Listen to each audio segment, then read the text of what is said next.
Mysterio bit. I decided to start it because we can talk about more than just TEW. We can talk about what we're currently talking about. And we'll be talking about like the Royal Rumble 2014 for like a couple minutes. I thought, I'll go live.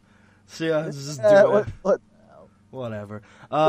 So yeah, for those just joining us, which is everyone.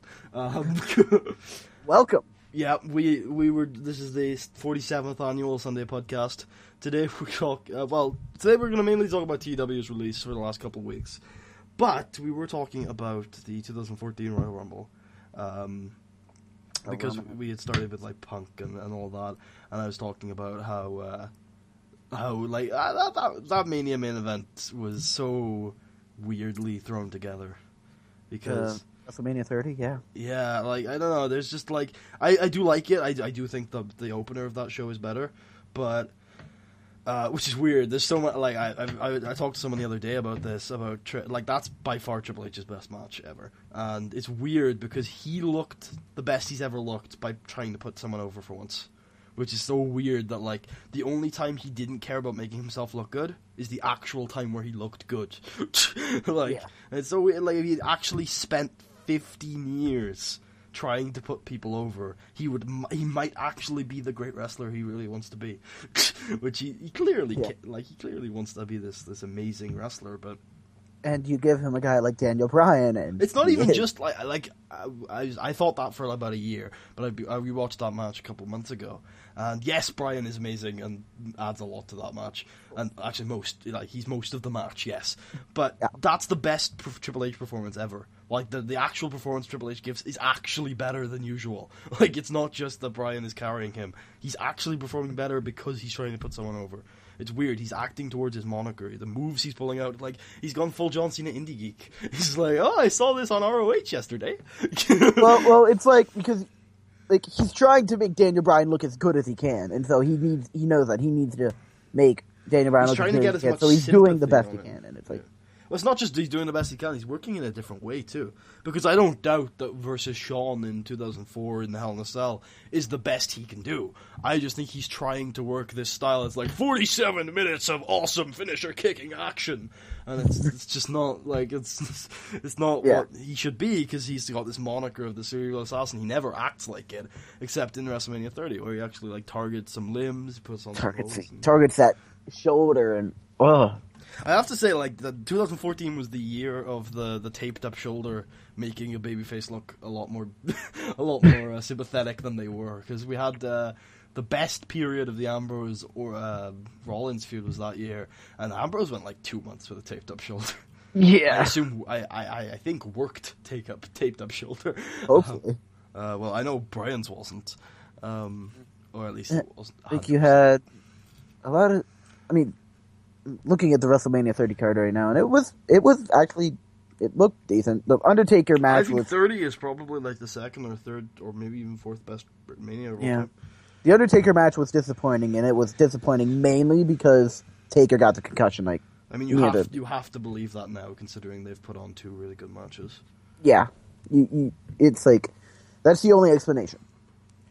I mean, it has to be, because they, like, the 2 times that there was the concussion, they were good matches. And they paced that. They paced that great. They get the shocking moment of Brock Lesnar beating Undertaker at WrestleMania.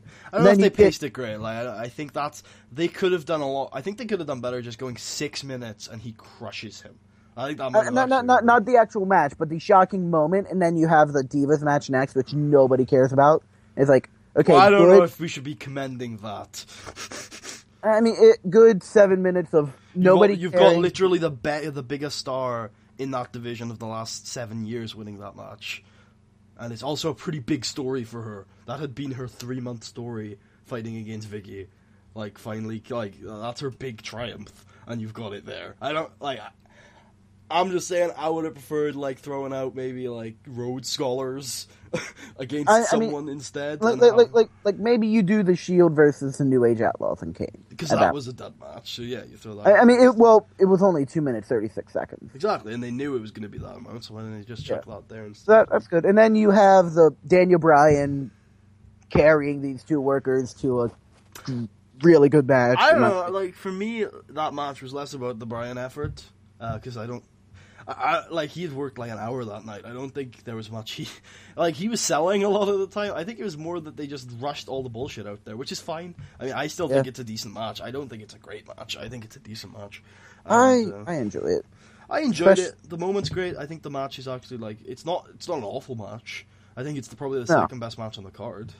It's just Daniel Bryan in both of them. Yeah. I mean, I think he's the best. I think he's the best wrestler of all time. I'm not surprised he comes up as the top two matches on the card, especially considering. Actually, it might be the third best match on the card because Cena and Bray did have a good match. They did. It wasn't their best match, but it was their second best match. Yeah. So, I'm sure Brock and Undertaker would have had a good match had Undertaker not gotten a concussion. Yeah, I mean, like if they had put on something. Like, SummerSlam is their worst of the two last year. If they had put on something like SummerSlam, then it wouldn't have been the best match on the card by any means, but it would have been... It would have been definitely a lot better. Very, very good. Yeah. Yeah. I enjoyed the Andre the Giant Memorial Battle Royal, especially with Cesaro winning. That was the first year they did it, wasn't it? Yeah, and it was like, Cesaro won, it's the inaugural winner, do something with it, and then you go with the Paul Heyman, which Paul Heyman... it was a Battle Royal, so I can't really... Yeah, but like, I mean, but then you get Paul Heyman managing Cesaro, and you're like, okay, he's getting the push. Not like that doesn't like affect your enjoyment of the match. I'm pretty sure they did nothing with Heyman that night with him. Did they? No, they didn't. But you look at it, doesn't affect my enjoyment of the match, but it like affects my enjoyment of Cesaro because it's like, okay, he's over. He's getting cheered for this. He just slammed Big Show, reminiscent of Hogan slamming Andre. So you're like, he's getting this big push, and then he separates from the Real Americans, gets Paul Heyman. And then they have Paul Heyman talk about Brock Lesnar for 6 months. Yeah, and it's like, that's disappointing because we were expecting Cesaro a big push into like World Heavyweight Championship. He doesn't need a manager. Like, he doesn't. But at that point, it was like, everyone thinks like Paul Heyman is like, oh, everyone wants Cesaro with Paul Heyman because. Do they? Like, did they not look at what happened to Ryback and Curtis Axel the previous year? I mean, they didn't. But they should have. They really should have, but it's just like when you have two successes like Brock and Punk with Paul, although Punk is what is the common denominator with those two successes? Oh yeah, they're friends in real life. Maybe you should stick to people that are friends with Paul in real life. Maybe that'd be a good idea. I don't know. Anyway, I think Jack Bennett's in the chat. I think that's who that is. So hey, dude. Jack Bennett is in the chat. I'm not even checking the chat. But no, like, that was a stupid idea. Like, I don't know, Cesaro probably wasn't ready for anything then anyway. And he's doing it, like, I think they probably, like, for all the moaning and groaning we've done, and he is old, so, like, take this with a pinch of salt, but they probably handled him fine. He's got to where he is now, which is super over. Now is where they need to start using him properly, because he's really good now, and he's really over now. Oh, definitely, yeah. Just, what is he, 34? He is... Because if he's like 36, then he might have a run in him.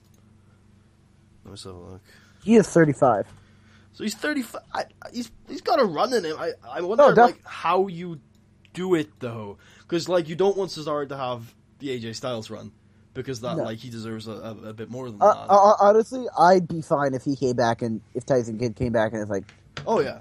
Yeah, well, like that's... I always think that they should. Well, first of all, I don't think Tyson is coming back, but that's such a shame. I think those are those pair. Like if you had, if they dedicated saying, okay, we promise we're not going to break the New Day up for 2 years, and then you had Kidd and Cesaro, and you had New Day for like 2 years straight with both of them in the division. Then, and if you treat the tag division correctly, which I don't think you would be in favor for, because I would be the kind of guy to say the tag titles should be main eventing 4 pay-per-views a year because they're the highest titles tag teams can win.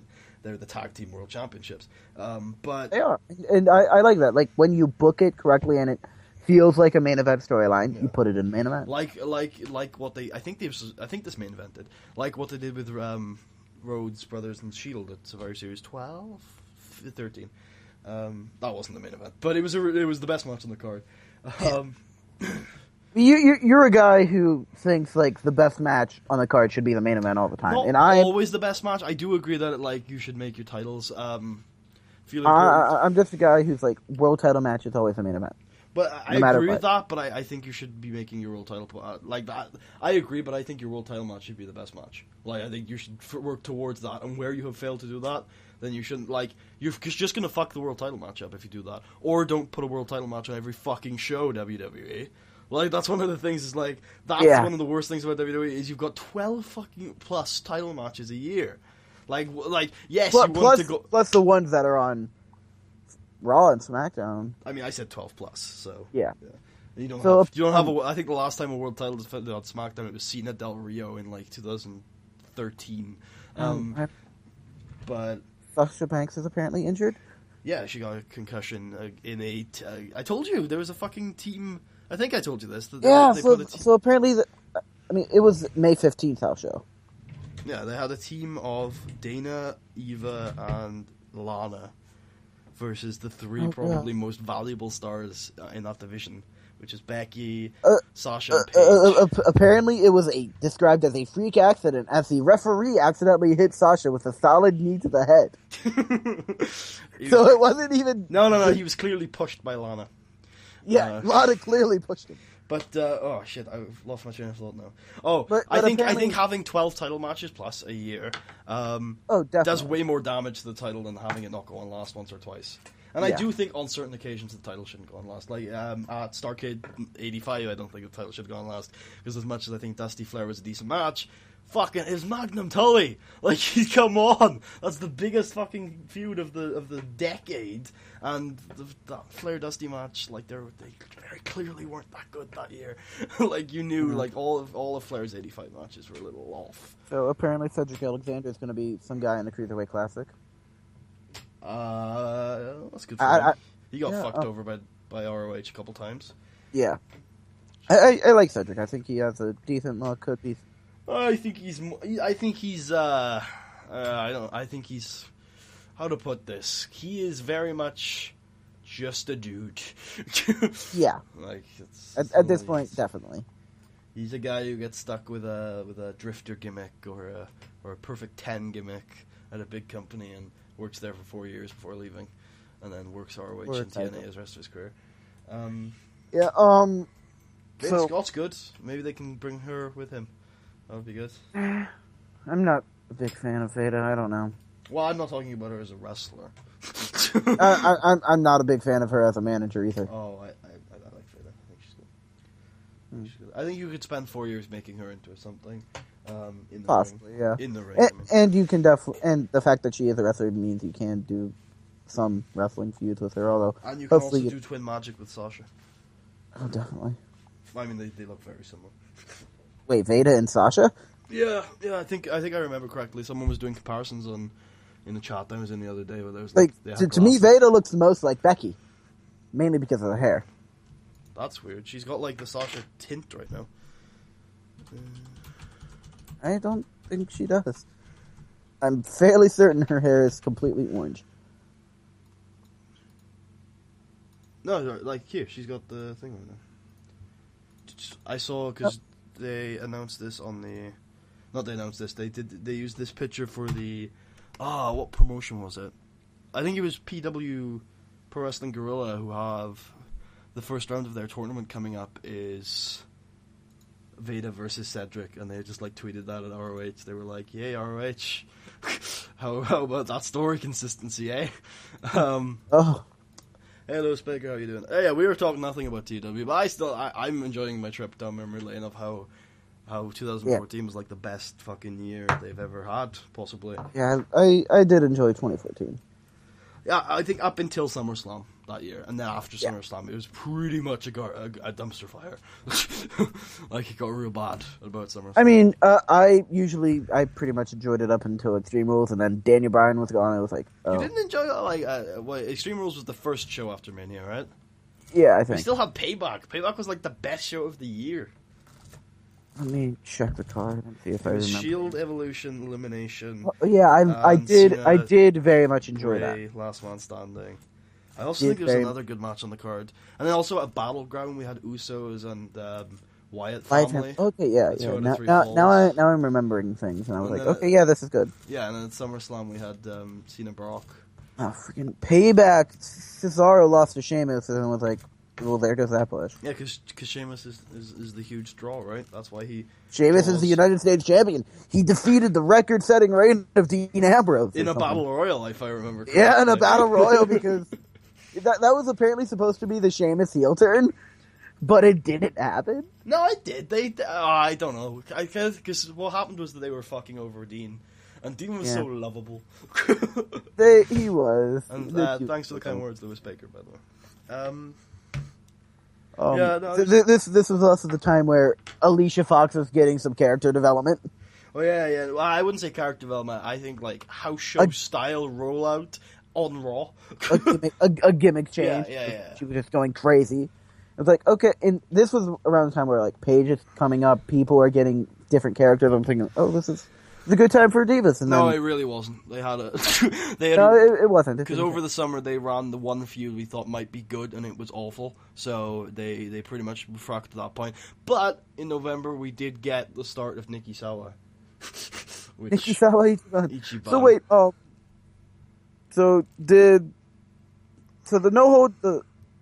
the main event was an elimination match, and I'm pretty sure by this the Shield won clean sweep. Yeah, well, it was kind of weird, because what happened was the Evolution had basically taken out Dean and Seth.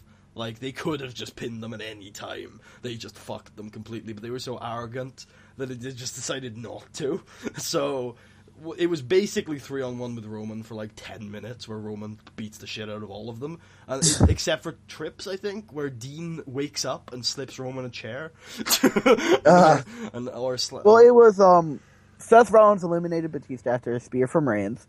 Dean Ambrose eliminated Randy Orton after a dirty deeds on the chair, and then Roman Reigns eliminated the original dirty deeds, the good dirty deeds. Fuck your DDT. I always like a butterfly DDT. Yeah, but mainly because his old fucking dirty deeds was cool looking. It was. His current one is so sports and crappy, like, doesn't look, like, impactful at all. I know. Like, if you're going to do a butterfly DDT, I think you do it the Future Shockwave with McIntyre, Galloway. I love the Future Shock DDT. I love that Future Shock DDT. I would rather he punch a dude like that. That's all he should really do. I'd rather his finisher be like a forearm, maybe a kick, like the sick kick, maybe. Remember when Rollins' finisher was that diving high knee, that Lord high knee to the head? No. Oh, he pinned Chris Jericho with it. Wow. And pinned Triple H with it before a spear, and then, man, these Shield guys, they're good. They were fucking huge pushed. I don't know how at all, but they actually, like, for fucking a year and a half, they had a proper push. And guess what? They got over. What nonsense is this? We gave them lots of wins over big guys for a year and a half, and they got over? What? What do you mean? What do you mean the way to push someone isn't to debut them as a rookie and have them work their way up losing to mid-carders? What do you mean that's not the way to debut people? Ah! Stupid company. Yeah. Stupid company. It's legitimately one of the worst wrestling companies I've ever seen. It's so awful. Yeah. So that was our trip down memory lane 2014. We enjoyed ourselves for a little bit, and then we realized how stupid the company was. Yeah. So you're the one who wanted to do this podcast a while ago.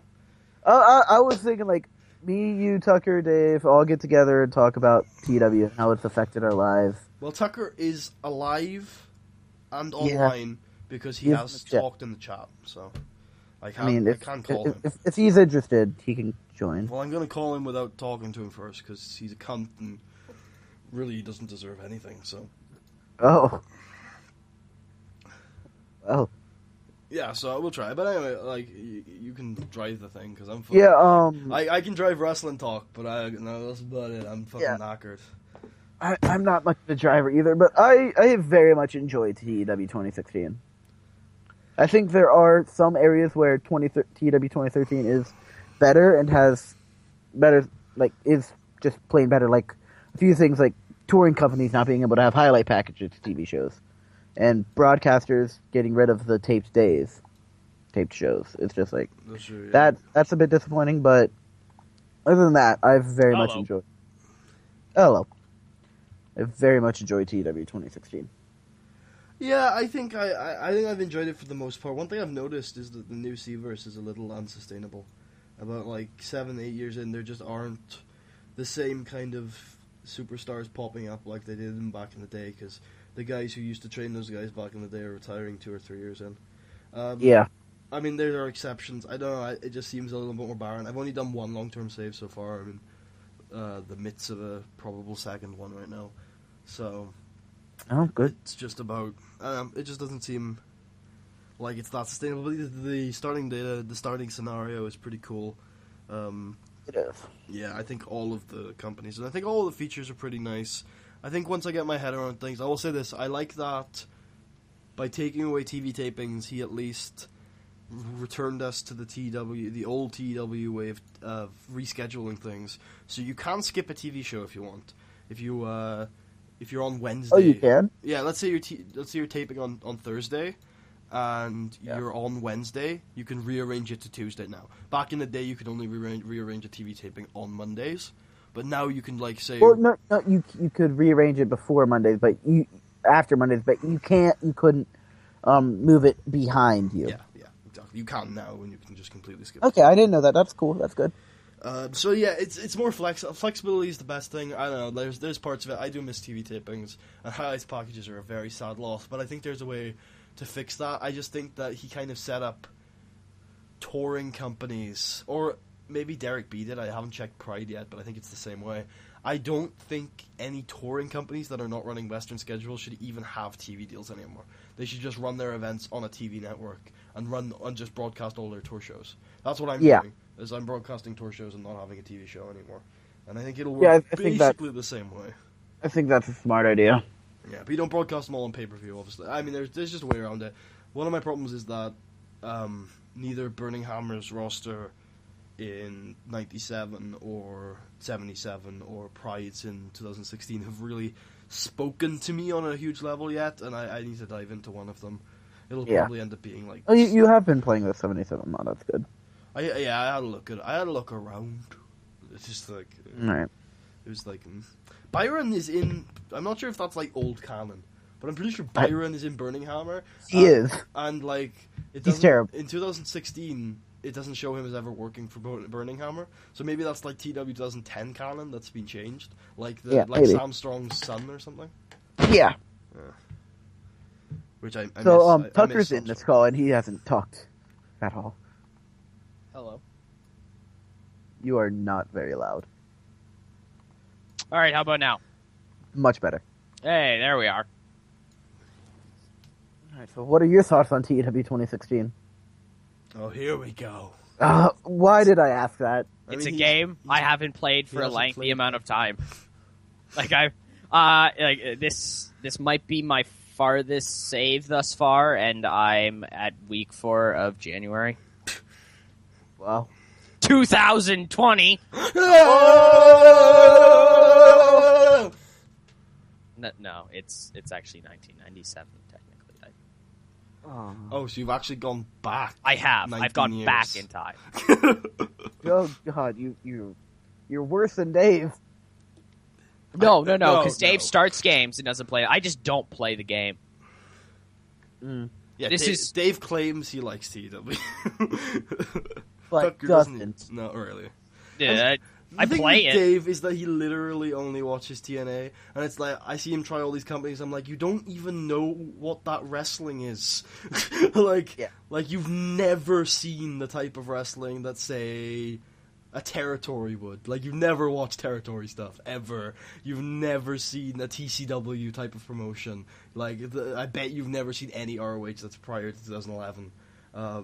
Like that's what TCW is basically. It's like 2007, 8 ROH. You've never seen that, and it's the same with like I don't know, like any sports end bullshit. Like that sports end bullshit is good sports end bullshit. Fuck you and your like TNA bullshit. So it's like I don't know, like not fuck you and your TNA bullshit. Like I just think he's only seen one particular kind of wrestling, and like there's the joy of the Seaverse is it's got everything, and. He refuses to play what is essentially the TNA, which is basically US Pro. Which isn't, but like still, it's kind of his style. Well, yeah, because US Pro is profitable. It's I mean, successful. Yes, that it is. There, we'll give it that. Then Success. again, would you consider, like, if TNA were bought today by a multimillionaire who has a pet project, would you consider them to be successful just because a guy decided, sure, they look alright? Like, that's basically what Fair enough. US Pro were an unprofitable company that a guy came in and said, yeah, so not? was TCW, though. Like, that's... And maybe no, TCW were a founded, like, Stallings made that, and from the start it was good. And from the start... Well, actually, no. TCW has always been kind of like shit. Because Stallings founded it. It was bad, it was bad, it was bad. Tommy Cornell was like, I don't want to go back to SWF, so I'll buy it off you. And he was like, alright then. And then it was bad, it was bad, it was bad. Tommy was like, I can't make this work either. Will this toy company buy it off of me? And they said, yeah, alright. And he's like, fuck this, I'm going home. I'm going home. And so TCW are basically like done now. They've just been on the, like, from that 50 mil they had in 1997. It's just been downhill from there. I mean, to be fair, since 2013 they have gained $2.5 million. Well, that's probably the investment the toy company made. Yeah. I also don't know. Like I've said this a few times before, but I don't know how SWF have managed to lose $15 million in 2 years. What happened was they paid Jack Bruce. they fired. Oh, Ben's cutting out. Oh, shit, Ben. If he's about to say they paid him $5 million a year, well, I'm pretty sure they actually did pay him 2.6. So that's a good amount of the money right there. Oh, Ben is gone. Or Tucker's gone. I'm here. Oh, Tucker's here. Well, it's a good thing I got you on, isn't it? Otherwise Yes. it would be gone. Totally accidental there. Completely. Ben disconnected, I guess. Shit. Yeah, but like that's a good chunk of the money right there. It's Jack Bruce getting paid $2.6 million a year, and then you've also got the fact that they probably weren't making money monthly. So, I mean, I think it's also a little like weird that they have lost like that much money in 3 years / 2 years. Yeah, it's just like... But it works. I think that's the thing. My problem with the Seavers, I have very few, but they're like none of them are with the starting scenario. The starting scenario is real cool. Like it works for everyone, like as it usually does. Like everyone's really fun to play, and everything's really fresh. The only problem that I might have is that TCW and US Pro seem to have the legit same thing happen, and just one worked out, one hasn't done anything. What do you mean? Explain. Like, big guy / company comes in, buys it, gives it money. Whoa, what just happened? I have no clue. I just took a heart attack. I couldn't hang up on him quick enough. I'm like, I'm going. Oh no. Not now. Okay, Ben, is whatever the fuck just invaded your space gone? I'm like... Hello? Is it good? Kinda? I feel like I've just been like... Okay, so Tucker, I think I know what you're going to say. Right? Let me, because I disagree with you. I think I know what you're going to say, despite the fact that I said my entire point, but... Oh, well, no, you didn't. Well, you might have, but it was, like, blocked out by Ben sticking his phone in a vacuum cleaner. But...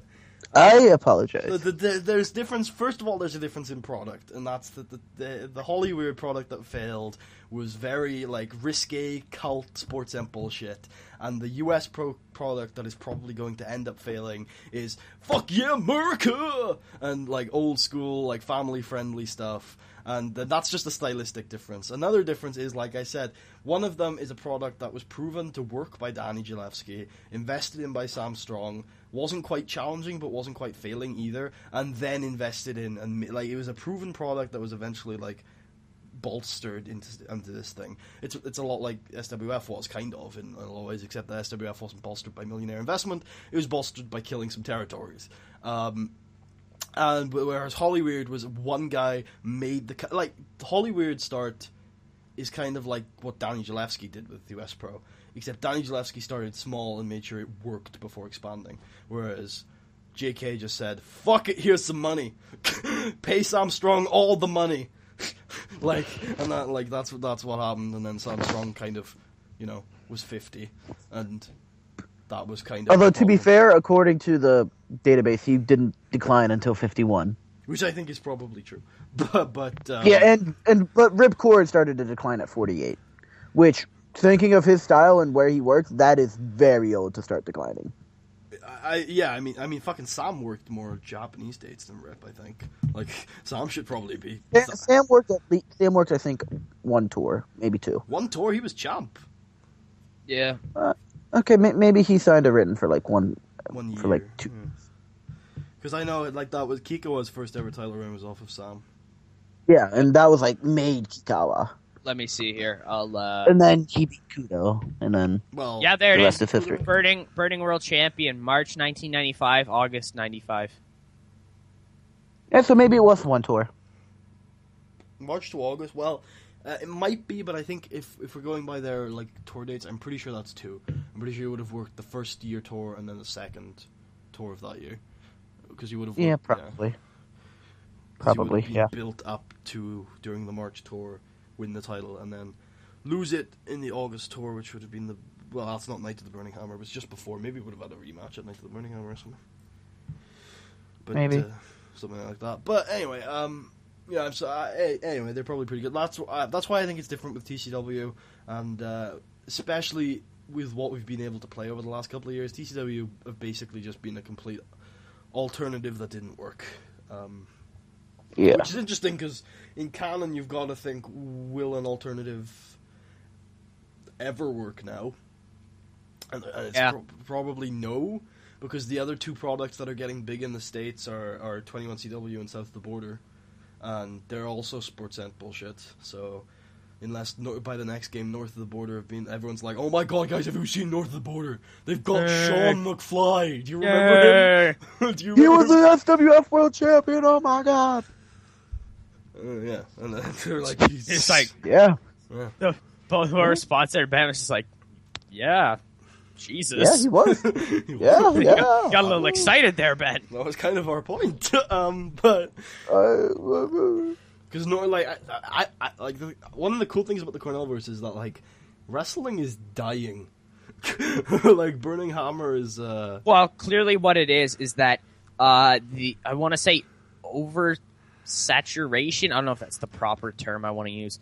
But the attention, I guess, that Champagne Lover has poisoned wrestling, and as much as it's like I don't want to say it's like a cancer, but as much as it's blown up wrestling, it's killing it at the same time. Well, I'll say this: it's certainly doing nothing but good for Mexican wrestling. Well, yeah, nothing at all, nothing but good. It's like the attendances are fucking skyrocketing, and even for companies like Oli. Well, then again, it killed Mexican Premier, so. Maybe not. Maybe not nothing but good. Poor Domino. Hey, don't blame Domino. He became the owner of Oli. I didn't blame him. I said poor Domino. I was so. Yeah. Don't say poor Domino because he became the owner of Oli in my save. In your save, not in canon. Yeah, shut the hell up. Just man. like it's not canon that fucking Emmanuel Priet. Oh, never mind. I shouldn't say that. What do you mean it is canon? Wonderful. Everything you do is canon. I shouldn't say They're that. obviously dragon gods. Not quite there in the series yet. Only a couple of weeks, and I can say it. You almost spoiled everything. I almost spoiled a big deal. Although I will spoil this one that Mephisto is murdered in my canon. So No! Literally murdered. Literally, like stabbed by Higa Pesadilla-sun. Yeah. Senpai-kun. Senpai-kun, sama Senpai-kun.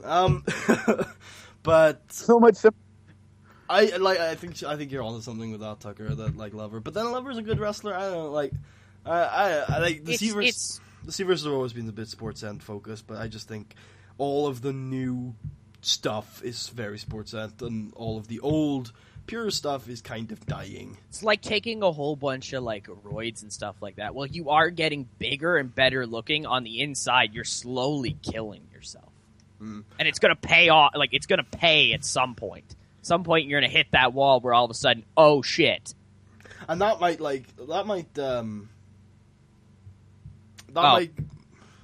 Lewis said he already died. Who already died? Mephisto. Yeah. Okay. Oh, okay. There are lots of deaths in the series. Okay. Putty got it's a shame because that didn't transfer. Like in reality, that would transfer like so much overness to Pasadena. Like, well, for killing someone, you think the crowd will be like, "Yeah, you murder that guy. You go." No, it won't be like props to you. Felony. 911. Holy shit! Fucking run. Anyway, anywho, what the fuck? Yeah, that might actually tie into what I think about the universe is that like the good wrestlers are kind of like dying out. Like you're not seeing as many of them repopulate over the next couple of years, which makes sense then. That what you're saying. I miss you, Casey. What do you mean? He's doing fine. He's doing exactly what I said he was going to do, and that's fucking written junior division in Birmingham. He's doing Japan. Exactly like I said he would. That's exactly where he's going to be. I mean, he did it. Japan is dying. I said he would be in TCW because he's too small. Joey Minnesota. I assume. But then Joey Minnesota went to SWF, and Casey Glenn doesn't want to go to SWF because it's too risky. I always assumed. I am now 100% certain that Casey Glenn is Bryan Danielson. So don't worry, we will see him in either US Pro or SWF in like 5 years, and then he will retire at like 34. That would make sense. Yeah, because Brian worked with Curry Man as a tag team for a couple of years over in Japan. Curry Man! It was American Dragon and Curry Man, American Curry, and that's perfect. And then he'll come back, the best thing I've ever heard in my life. And Glenn will fucking kickstart an independent revolution in US that'll bring back my Pure, and he will turn Grim SoCal into an amazing ROHS promotion, which becomes Cult. Oh god. And then he's going to have a 5-star match with Froshore, and then Froshore is basically Samoa Joe, is what I'm saying. Bum bum bum, ba-dum. Oh, so Froshore is going to go to the TNA equivalent. He's going to go. He's eventually going to go off to US Pro before finally finding a place in Rhode Island, and he never gets called up. He'll become the US Pro World Champion. Yeah, a couple times. But he'll have a 2-year undefeated streak. Yep, then he gets ended by Enigma, 52-year-old Enigma, or 60-year-old Angry Gilmore. Jack Bruce. It actually would be. It actually probably would be Angry Gilmore, most likely. I can imagine US Pro are like, you want wrestling? How about 62-year-old Angry Gilmore? Hey, he's Tom Gilmore. He's calm Gilmore. He's like, Calm Gilmore. We don't like the anger here in US Pro, okay? Unless you're angrily defending America. America! Fuck yeah! Truck yeah! Did Ben just say truck? Yeah. He did. Yeah, because it's like rednecks and they have trucks and truck yeah. Ain't nobody breaking that redneck. AKA Ben. Ain't nobody breaking that redneck indeed. So yeah, I don't know. I think like the thing that really like got to me is I miss Burning Hammer. I wish it wasn't Sports M bullshit. I really do miss it too. Although technically, because you could just change it right back. Yeah, but then that's not canon. I legit don't like. Okay, you're gonna. I don't know what the hell the response will be to this. I don't like the starting situation for the big three. You mean the big three in the States? Yeah. Well, yeah, the big three. I still, even though they're not like top on the company awards, I do think South of the Border are the biggest company in the world right now. Probably, yeah, but I mean, they steal everybody. Like this is what I think basically. SWF is too easy to build up again. Everything's there. You just need to go. Who the hell's booking this shit? Who the hell can't like turn this around? Jerry. Well, yeah, Peter Michaels apparently couldn't turn it around. Actually, no, Jerry's not even the old one. What the hell am I talking about? No, Peter Michaels. Peter Michaels apparently couldn't turn it around. Good old Richie. Richie's like going crazy slowly as he gets older. Stares at Alex to Colt like, bro, like something similar going on there. I like to think that in like TEW 2020 they'll start a Fed together. Rich Eisen and Alex DeColt are like starting Zen. Like they take over Zen. They're like in New Zealand. Yeah, this is exactly what we were looking for, dude. Like, don't you know this is pro wrestling? Imagine they start like Total Impact non-stop action. Oh, they're gonna do it! TNA! Tina! They start Tina! Like, that's, like, Rich Eisen wasn't actually driving Christian Faith away for his personal reasons. He was doing it tactically, because in 2020 he's gonna open up a Fed with Christian Faith as the figurehead. Holy Yeah! shit. Holy shit. 50-year-old Christian Faith! And Sam Strong and Dan Stone and George DeCault aren't actually retiring from the business. They're gonna come back for that Fed. Oh my god! They're gonna find El Patron after all these years. All these years later, no! They're gonna bring back Master Kitozen from the dead. They're gonna be like, old fucks, and they're gonna sign, like, Casey Glenn and just bury him against Sam Strong. Just repeatedly. Like have Sam Strong beat him after like 2 minutes. Yeah. That's... I'm stronging up, brothers! Okay, so back to Tucker's thing. They are very easy to build up, but then, like, that's kind of the point, is that they've always kind of been really fucking good. It's just that Rich is incompetent, or Peter's incompetent, Eric's. Okay, well then in that case, USPW is in a spot that it literally cannot upkeep. Disagree. I've never played as them. I'll flat out say. First of all, if you're playing with them, it's very easy. You need this one match wins you national battles. Second of all, the AI then is so incompetent. Second of all, you haven't played past a month on recent patches. National battles have been changed, and if US Pro goes down, the other two Feds go down with them. US Pro US Pro don't die as quickly as they were. Good. No, they don't. The national battles do take a lot longer to take effect now. I mean, they are probably going to drop the cult with informants, but so are SWF and TCW. Yeah. Shit, because everything's going down. Because TCW are the ones that die from the US national battles, and then SWF beat US Pro in the US national battle, US Pro fall, then SWF get murdered in Mexico. Just get murdered, because Champagne Lover is a fucking 1,000 drawing power within a couple of weeks. It's like... Yeah. Like, You've in fact shown me that. The only real way you could beat south of the border Mexico is if you steal south of the border. Steal the entire company. After you just steal the entire company. Good job, man. Way to catch yourself there. I'm like, you just steal the entire company? Like, I mean, to be fair, Champagne pretty much is the entire company. as Canadian Golden Combat, have more drawing power in Canada than south of the border do in Mexico. So no way. All I need is broadcasting over there to get everyone over. Man, I got Gargantuan at like 95 overness. Like, right. He's like, that's why I'm like, I've got to job him out a couple times. It's like, also, welcome to Canada, bitch. The Colts are kind of really good at this whole sports entertainment thing. Hey, WWE, hire Buddy. He will get everybody over. I will get everybody over, because Raw will be 3 hours of squash matches. That's right. Like, Putty can only book territory. Like, yeah, if I go in all there, he knows. I'll book an hour of Raw, and they'll be like, Putty, you've only booked an hour. And I'm like, that's the show. If you want another 2 hours, you're going to have to run highlights of like a couple years ago, because I've only got an hour of content. Hire some local guys. Like, what are you doing? Look, I've booked a show. Why don't you just extend it? Run the show again, over and over again for 3 hours. Just do it. Yeah, that'll get you ratings. Look, I'm not bothered by ratings. I want to sell some merch. Young Bucks, get in here. Young Bucks. Baksu. Young. They would literally call them Youngu Baksu.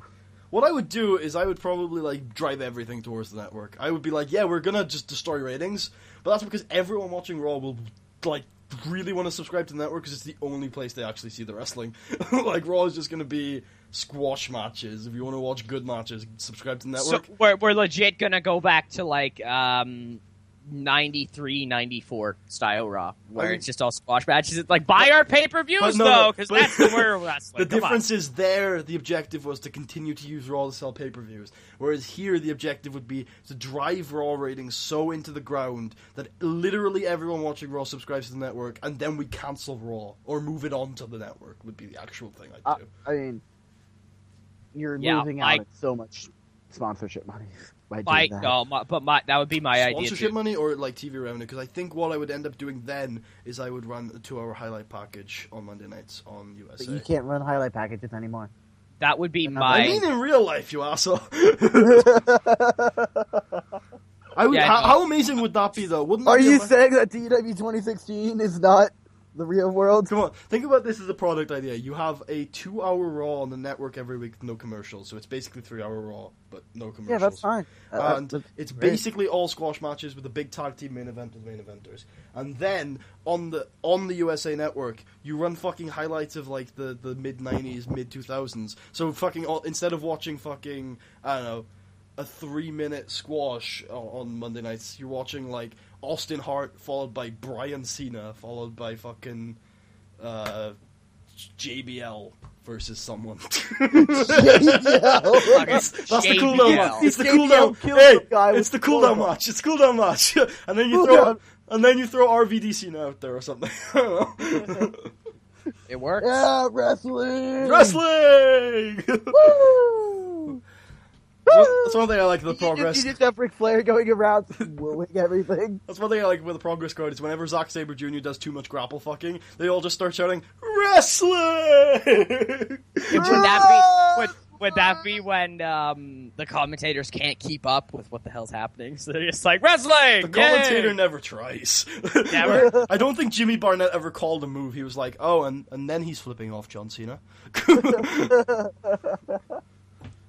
I need to start watching Progress again. I only watched like 2 shows, and they were all last Friday, and I haven't watched anything since. Yeah, you need to be finishing that shit before the new show comes out. All Hail the New Puritans. Actually, I think Super Strong Style comes out first. All Hail the New Puritans. Is that a legit thing? That is the show I'm going to. Chapter 31, All Hail the New Puritans. Awesome. SWF has re-signed Random James. I am. I'm also going to Chikara on Saturday. That show is called The Chamber of Secrets. Of course it is. My dog just showed up. And was I'm also going to NXT a couple Wednesdays from now in Liverpool. It'll be a tour show, Tucker. They'll run run fucking. It'll work. They'll run that handsome motherfucker versus Nakamura and Bailey versus one of those Florida kids, and it'll be like 3.5 stars. It'll be amazing. Like, hey, Asuka isn't real. You can't kill my dreams. I haven't Asuka mark. I'll mark out when she comes out if she's still babyface by then. Gina Montero just ripped on. If they're smart, she won't be. I disagree because I think if they're smart, you call Bailey up and you fucking use her on the main show so she can make you all the money. You get your biggest female star since Trish Stratus out She's there. probably selling way more merch than Trish Stratus. Bigger. Obviously, but Trish Stratus is the biggest thing since. I mean, in wrestling fans' minds, sure, but in terms of actual Raw numbers, Bailey's probably a bigger star already. Of course, Bailey's gonna be bigger. I mean, but there's an argument to say that both AJ Lee and Nikki Bella actually have bigger numbers than Trish did. All right, so your biggest get bigger number. Playtime is over. Trish popped my numbers too. Wow. Jesus. So I want to take this time out of our Sunday podcast day to tell everyone that fucking Kushida is amazing and is probably the best wrestler in the world right now. And learning. Just continues to have ridiculous matches. And he did have a match with Kyle O'Reilly. It wasn't quite as good as last year, but it was very, very good yesterday. I'm very good. Yeah, you saw the Kyle O'Reilly Kushida match, didn't you, Tucker? Is that the one? You have actually seen that match from last year. Yeah, okay, that's the one that we watched, right? Yeah, that was the 40-minute finals of the Best of the Super Juniors where Kyle catches Kushida off of a moonsault into a... Right, where I thought, oh my god, this will be the longest thing ever, and it was entertaining as fuck. Yeah.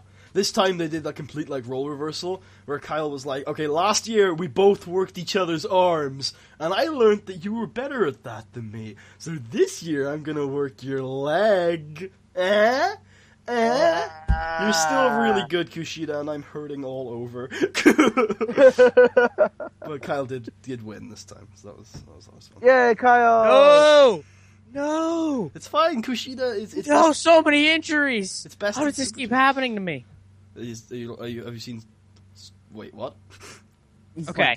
Joel Bryant has wrist tendonitis. He somehow picked that up in ring. I don't know, maybe it's broke his wrist, man.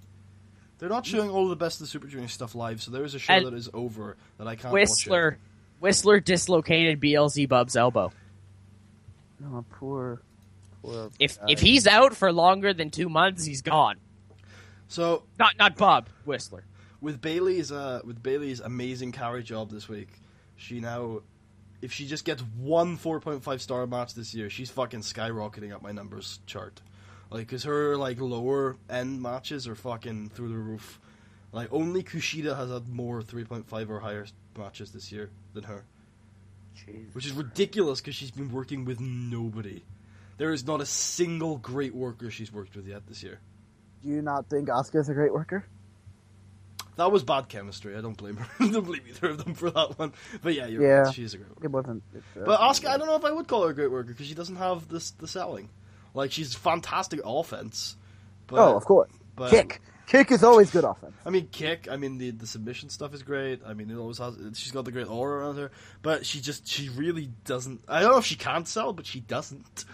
Like, it's kind of a problem. That's one of the things that Bailey does so good. That's one of the reasons why I think her match on Wednesday was great, is because she's just really good at selling.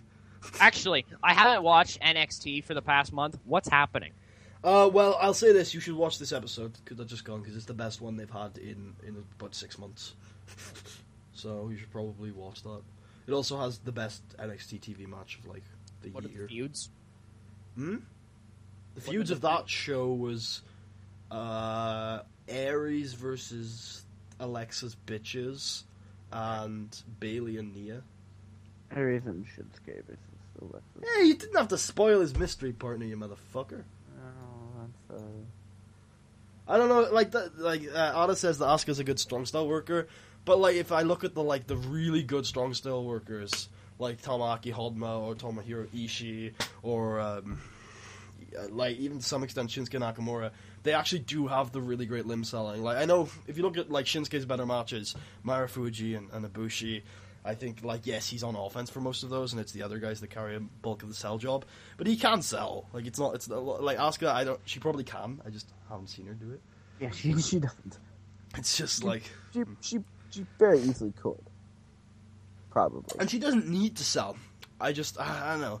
Like, the thing is, if they had worked the 16 minutes with Bailey, with Asuka, in, like, working the same way that Nia did, it would be great, because it was just Asuka throwing deadly fucking things, and Bailey selling, because she's one of the best sellers in the world. And the problem is that they tried to work 50-50 on it, and just Asuka selling is just a little... what's the word?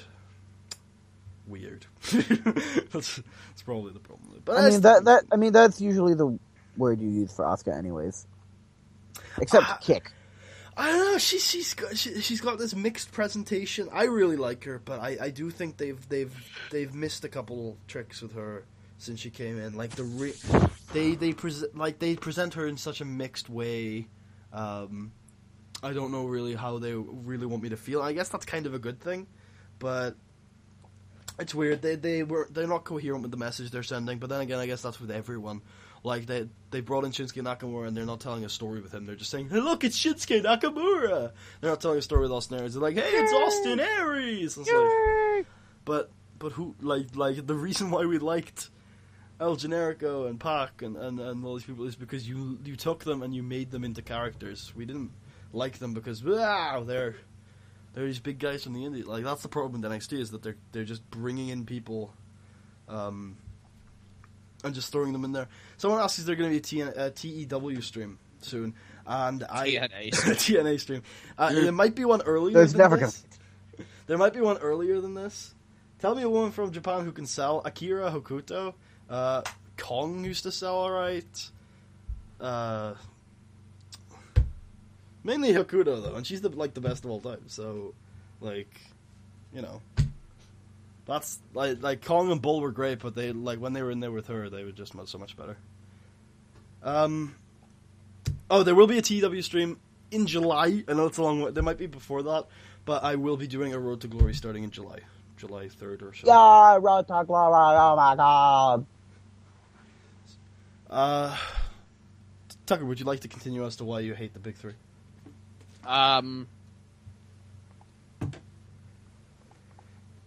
No, I'm good. Like, I don't know. I covered. I'm good. I covered most of my points. Like, SWF it's too easy to get them back up. USPW, the AI has no clue what the hell they're doing. Well, I think you should play You could say that about anything, but whatever. Yeah, I think you should play the newer patches before you think that. For the AI? Yeah. They're still not dying like they used to. And the thing with US Pro is that they've still got a shit ton of money. So you're talking like 2 years in, they legitimately like are still the biggest US company because they've bought everyone. Yeah, it's them south of the border. Them and south of the border just raid SWF and TCW.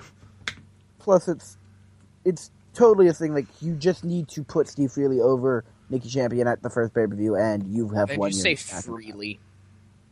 It's Freely. It's Freely. Come on, man. Haley's comment. Boom. I don't care. It means Ben has always said Steve Freely. And he has a USPW save on his channel. You could just say the Dark Destroyer. I usually do. I think. I'm not sure. I'll call him Stevie, but whatever. I call him call him a word I shouldn't repeat on stream. Damn, buddy. Whoa, buddy! It's a personal thing. I call him Honey. All right. Didn't want to embarrass him. Gosh. I like the game. I think it's all right. So You're gonna say I like the gays. So I was like, wow. The gay community. The gay community. So I thought I would take this time, since we are roughly 6 months into the year, and we'll take Meltz's fucked up time period here, and I thought we could talk amongst ourselves about wrestling for the last 6 months and what we think have been the highlights of it, and just to set the time period for everyone, since Meltz uses a weird one. The time period I'm talking for this is around the 1st of December 2015, all the way up until now, basically. So, my favorite match sure. I've seen is probably Okada Tana at Dome, of course. But my second favorite is probably Shinsuke and Sammy, and then third would be Shibata versus Ishii. Which one? At Dome. Okay. The only one I've seen. What about you, Tucker? I would probably have to give it to Shinsuke Zayn. Mm-hmm. Not the Shinsuke Drifter. No. Was Shinsuke Drifter good? It was like at least 3.5. Oh, I should see that now. No, I'm kidding. It was awful. Isn't that the one where you're like, holy shit, he took a bump? That is the one where I said, holy shit, he took a bump. Okay, I really need to see that now, because I wanted to see him take a bump. I'm still convinced he slipped. Probably I want to. I don't think Shinsuke Nakamura would take a bump on a consciously TV take show. a bump. But no, it's not just on a TV show. It was the Drifter. You would never take a bump to this jobber. I mean, Yeah. Yeah? Let's be real, yeah. Who the hell would? Come on, let's get your head out of your ass here. Jesus. Sorry. Silver Tiger has attacked Gina Montero and all. Okay, so Tucker, if you let's say you had to can you give me a top 10? Ooh, Jesus, probably not. I don't Have know. you even watched 10 matches? I don't know. this year? Yeah, I don't know. I've watched that many wrestling matches. I probably have, but none that are memorable. I have reviewed 49 matches this year, and I have watched probably like 500, probably more. Bro, One of my favorite matches. I don't think it's in my top 10, but I just want to say that I really enjoyed the Charlotte Natty match at Roadblock. Did I even rate that? I didn't pay. You should. I suggested to you. I should rate the two Roadblock matches because I don't think they'll pop up anywhere because they're not great or anything, but they're probably worth putting on here somewhere. And the people in them aren't going to be like in contention for Performer of the Year or anything. Here's the thing. So, what about anyone got any picks for Performer of the Year? I mean, I know you are thinking Kushida at this point, but I'm actually not. But he's just like one of those guys where it's like, come the end of the year, we look back. Whoa. Come the end of the year, we look back. It's probably going to end up being that if Kushida continues to have the matches he's having, then it's probably going to be great. The thing with Kushida is he hasn't had like It's hard for me to put him that high up when he's had like he's the guy who's pulling 4s and 4.25s on a regular basis, as opposed to someone like Tanahashi who's had 2.5s. I actually don't have my performer of the year yet, or anything really, because I haven't seen enough of one specific guy to be like, yeah, this guy's the guy. What about you, Tucker? You got any picks for it? I can't think of a wrestling match this year that I have been... Hell, actually, I can't think of a wrestling match that I remember that I've watched since Mania. Actually, AJ Roman, and I caught like the last 5 minutes of that when AJ was just 450 splashing off of everything possible, and it was like, yay! AJ versus Roman was really good. I did enjoy that. I'll say this: general wrestling quality this year, I feel, has been a little down. So I'm not missing it. Thank God.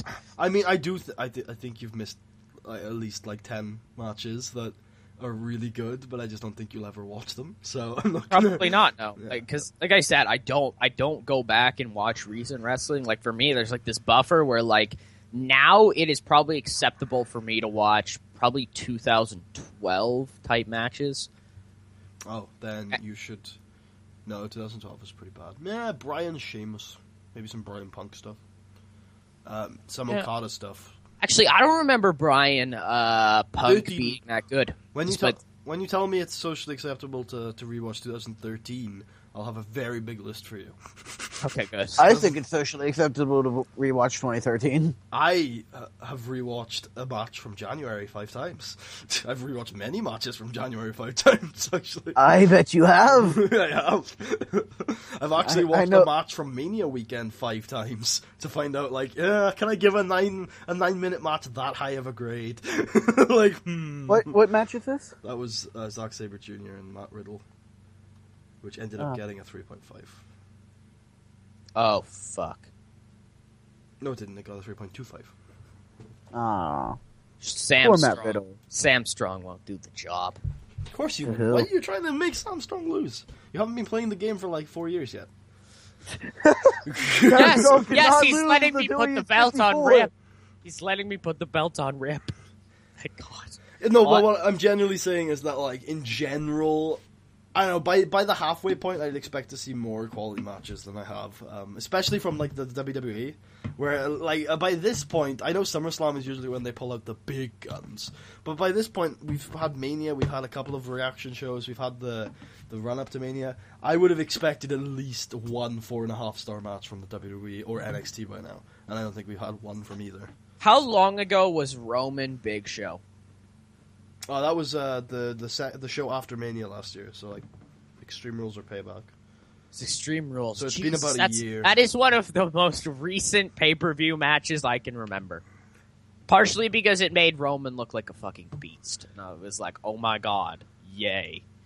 And then they were like, oh no, just kidding. He's like John Cena, but worse, because he can't do most things that John Cena is good at. Like talking. How can you be bad at talking? I mean, a lot of people are. How? I mean, you're pretty bad. It's better than Ben. Yes, but not really as good as Roman. Excuse me, what? I'm sorry, but I'd like to see you get heckled by a Chicago crowd and do better. I'm not saying he's good. I'm just saying you're not particularly great either. I don't claim to be. You usually do it. I mean, better you just than said Ben. you're better than Ben, and I said that I'm you're better not than Ben. as good as Roman, and you seemed offended by such things. I am very much offended by that. Well, I'm afraid I believe it to be true. Oh, I have Tucker, in my Match of the Year 2015 spreadsheet, I still have your grades on things. Yay! What did I grade things? Okay, so I have only 1, 2, 3, 4, 5, 6. You said 8. 7. I have 8. Because that's all we did. We did the 8 matches. Then I Christmas happened. I graded them all. and then Christmas happened, and you never called me again. I was like, so I wanted to watch more wrestling. Wow. Okay, so you rated Chad Gable and Jason Jordan versus Johnny Gargano and Tommaso Ciampa 4.5 stars. Yes, I very much did like that. And the reason I remember too, the argument that you had versus mine was you thought it lacked a build, and I said I thought it was good because it gave it made me exude so much emotion without a build. Yeah, I didn't get the emotion that you did, I guess. Yeah. You gave Reigns Brian a 4.25, so less than that much. Yeah. Wow. You gave Vampiro Pentagon a 4. Yeah. You gave Bullet Club Kingdom a 4.25, which I think is a little high. Bullet Club Kingdom, I don't even know what fucking match that is. You gave Kushida O'Reilly a 4.25. Bullet Club Kingdom was at Best in the World. Trios match. That is correct. Oh, really? I only gave him a 4.25? Jesus. You gave Kazushi Sakuraba's Katsuyori Shibata a 3.75, which I thought was a little low. The only match we agreed on was the triple threat at Rumble, which we both gave 4 3/4 to. Yeah. Which I still think is probably correct on that one. Yeah, I would say so. And then Honma Ishii at Sendai, you gave a 4.75. I gave a full 5.2. Yeah. I gave fucking 5-5-star matches. Wait. What did I give on Meishi? 4 3/4. What'd you give it? 5. Yeah, I think it was just because it was the first match we saw. I was trying to buffer it for the rest. Grade of it, yeah, it's a 5. With all the other matches we watched, it's a 5. One thing I'll say is that I'm looking at all of these matches that I gave 5 last year, and there are at least 2 of them that I'd knocked down to a 4.75 now. Styles Okada is probably a 4 3/4, and the Brooklyn match from Bayley and Sasha is probably 4 3/4. But then I think I'm in the minority who prefers Respect a lot more. So, yeah. Wow, I've never known this game tells me when I'm doing something dumb.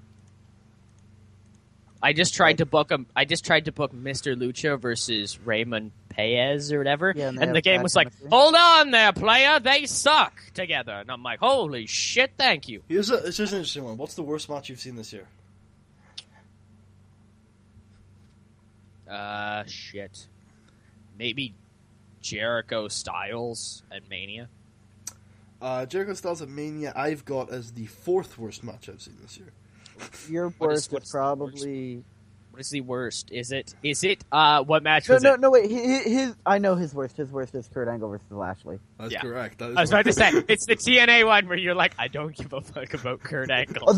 I mean, he does very much enjoy Kurt Angle's kick-out, too. I do really like Kurt Angle's kick-out. That was a very clearly made point. Where I will say this, after that one match, the next 3 worst matches that I've seen this year are all from WrestleMania. So one of them is Shane vs. Taker. You did not like that, apparently. It is. I gave it a 1. You gave it a 0 last time I talked to you. I said it might be a 0 if he didn't do the dive. I actually enjoyed that match, but I wasn't looking for it to be a great match. I was looking for it to be Shane's going to jump off the top. And we all know it. Yeah, everybody knew that, going into this. He's going to jump off. Although I was really kind of expecting him. He's going to jump. I called it the second they said Hell in a Cell. I'm like, he's going to jump off that. But then still, when he jumped off that, I was like, what the fuck, man? What the fuck? Yeah, I'm like, why did you do that? Guys, look at what my worst-rated New Japan match of the year is. Could you guess this might be the worst-rated New Japan match of the year? I mean, it's 2.75, which isn't a bad match in my mind. It's not, but I haven't rated all of the New Japan matches I've watched. I could have rated you really did not like Roman versus Triple H. That's not that low. I think I was generous with 2.25. Yeah, I'd say so, definitely. Because as much as it can be I don't want to say as much as it can be ignored in some cases, the crowd for that situation brought that down so much because the crowd shitting on it exposed it that this is dumb. I just don't think Triple H is a very good wrestler. I think he's fine, but he needs somebody else. I'll say that that's not my worst rated Triple H Mania main event.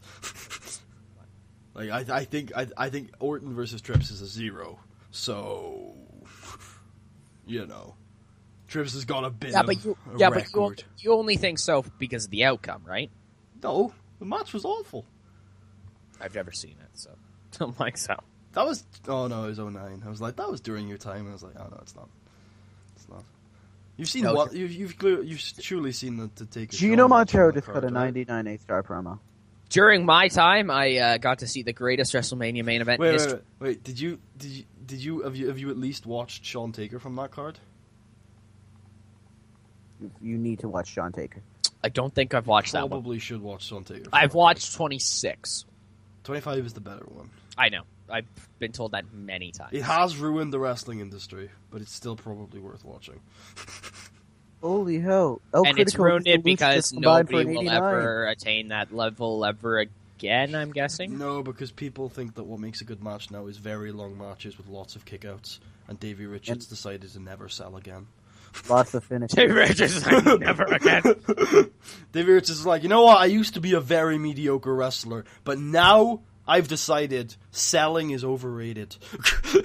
And it is I'm not going to needed. go work for TNA right quick. I'll be back. His TNA stuff wasn't even that bad. It was his fucking ruining of ROH. Like, that's what he did. Like, Corny was like, hey, I'm going to put Davey Richards in every main event. It's going to be a 40-minute match where Davey Richards sells for about 2 seconds of it. Lots of finishers, head drops, and fucking... Hate it. Alice says Triple H is really overrated. I don't think he could carry someone in his prime to a 4-star match.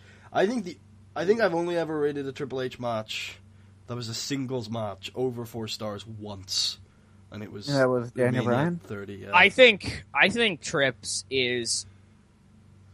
Gee, I don't know. I like Trips, I guess, a lot more than you people do, seemingly, because I think that he's. I don't want to say he's better than somebody like Shawn Michaels to say, but I feel like I don't think Shawn is much better, but I do think Shawn's better. I feel like he's in the same class as Shawn. He does the same stuff, and I want to say more props to Triple H because he doesn't have the body of Shawn. That's partially because he decided, I'm gonna take all the roids in the building, motherfuckers.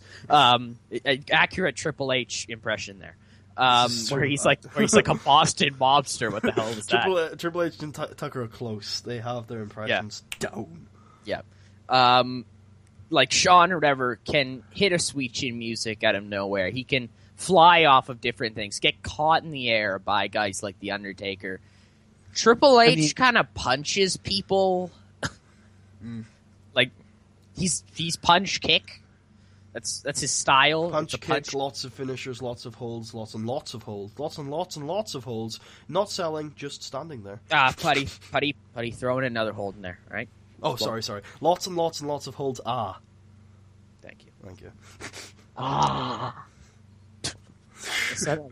Ben is like, Jesus, you okay over there? Like, he gets together with Shawn and they got a Hell in a Cell match. What are we going to make out of all of us that if you watch us wrestle for too long, we become exposed and we're not very entertaining? So what should we do with this Hell in a Cell match?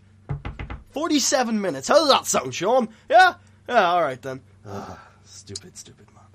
Jesus, okay, because unlike you guys, I like that match. Hell, is it still? Yes, it is. It's still the best match I've ever seen. Wait, are we talking about the same match? Bad Blood 2004? No, not at all. God. No, run! Guess what? It's like distraction. I'm not talking about when Shawn was a referee. I'm talking about when Shawn was a participant. Yeah, because I'm talking about when Shawn was the ref. Yeah, no. That match is alright. I don't think it's that great. I loved it when I first saw it, like you. I've rewatched it 6 times since. I've never rewatched it. Every fucking time I rewatch it, it drops like a half a star. Yeah, but that's the thing, though, right? Because all of it's in the moment stuff, right? Like no, because I'll rewatch something like Funk Law or Know the Winner and still get invested. Like, some things are timeless. For me, anyway. A lot of things are timeless. And those are the things that I really like. Yeah, but I think any and all. I don't think Undertaker versus Triple H. It's definitely better than it's definitely better than their 27th. Oh, than the 27 Mania match. I thought you preferred the 27 one. I think someone. I do like the 27 match, but I do think the 28 is better. But I don't think Undertaker's best match is obviously against Mike HBK. Oh, of course. I don't know about that. Probably, but I would almost go with Edge 24 instead. Oh, yeah, actually, I forgot about Edge. Orton 21's pretty good, too. I just Hell, I don't know. Taker's had a lot of good matches with a lot of people. I think he's had a lot of and then every once in a while, there's a Mark Henry, a Brock Lesnar, where it's kind of like, what the fuck? well, the Brock Lesnar at Mania was due to the concussion because they've had 2 good matches since then. I agree. Very true.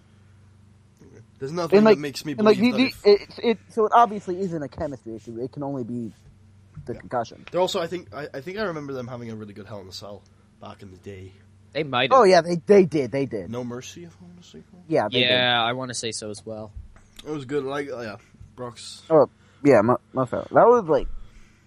They got a good chem, obviously. Like they do. It's just their SummerSlam match and their Hell in a Cell match had no right being as good as they were. They were good for what was good. I really like the Hell in a Cell match. I really like the Hell in a Cell match too.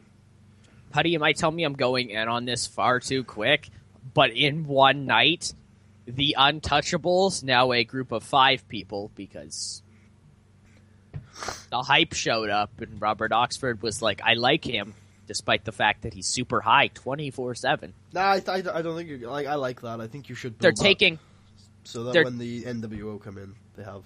These are the belts they're taking first night. World title goes to Rip.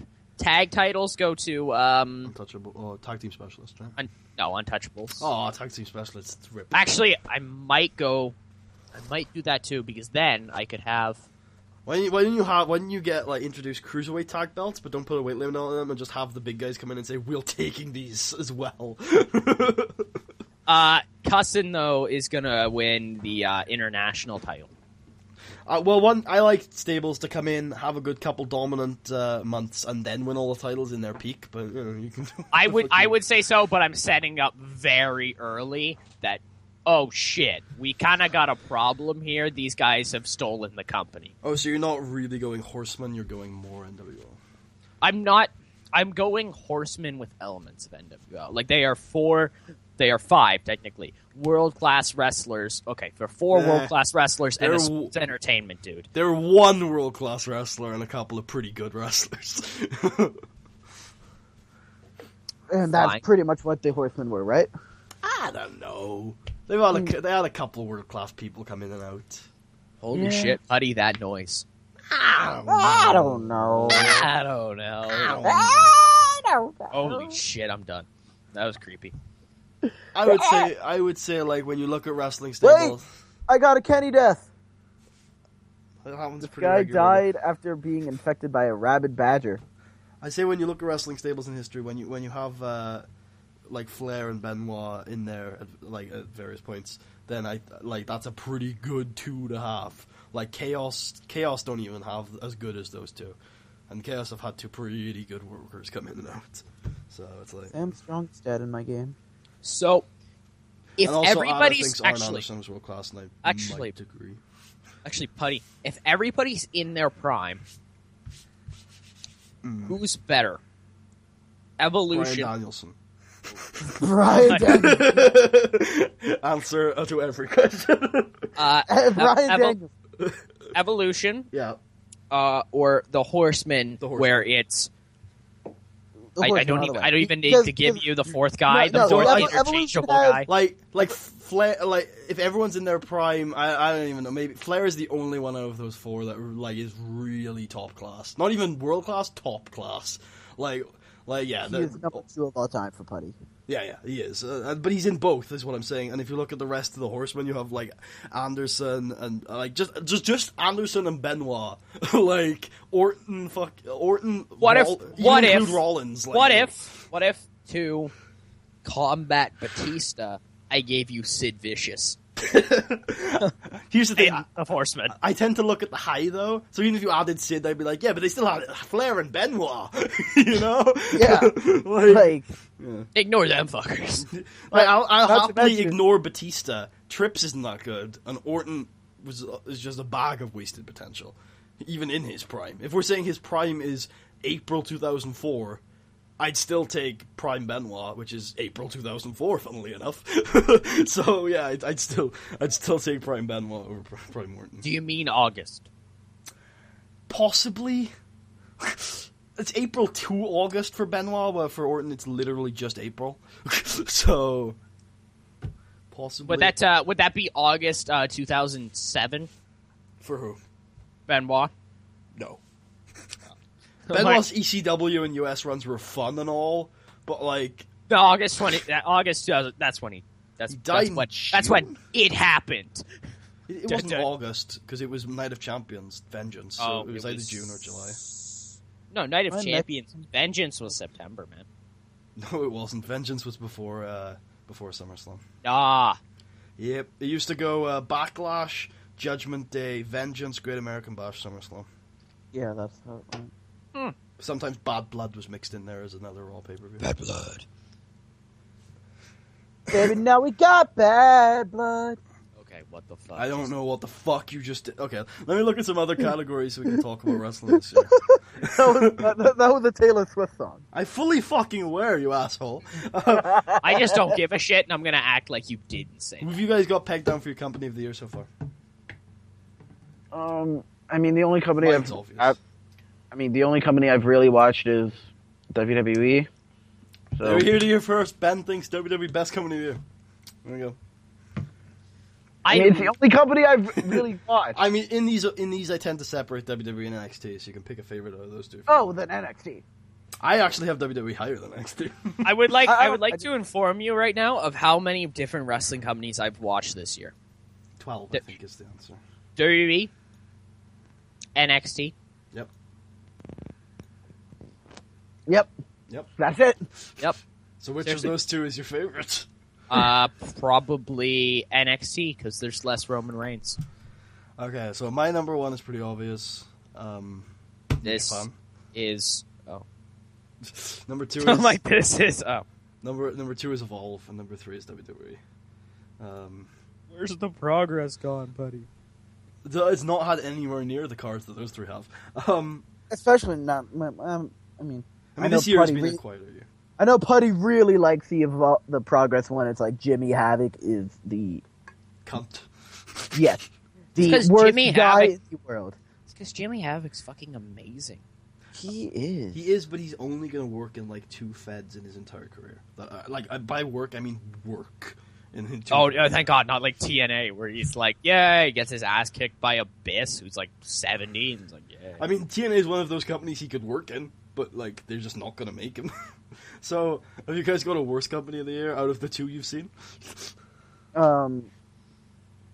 I mean, I've watched a little bit of TNA. Like, I don't have to watch it in order to know that it's TNA. Like, TNA is not my number one right now.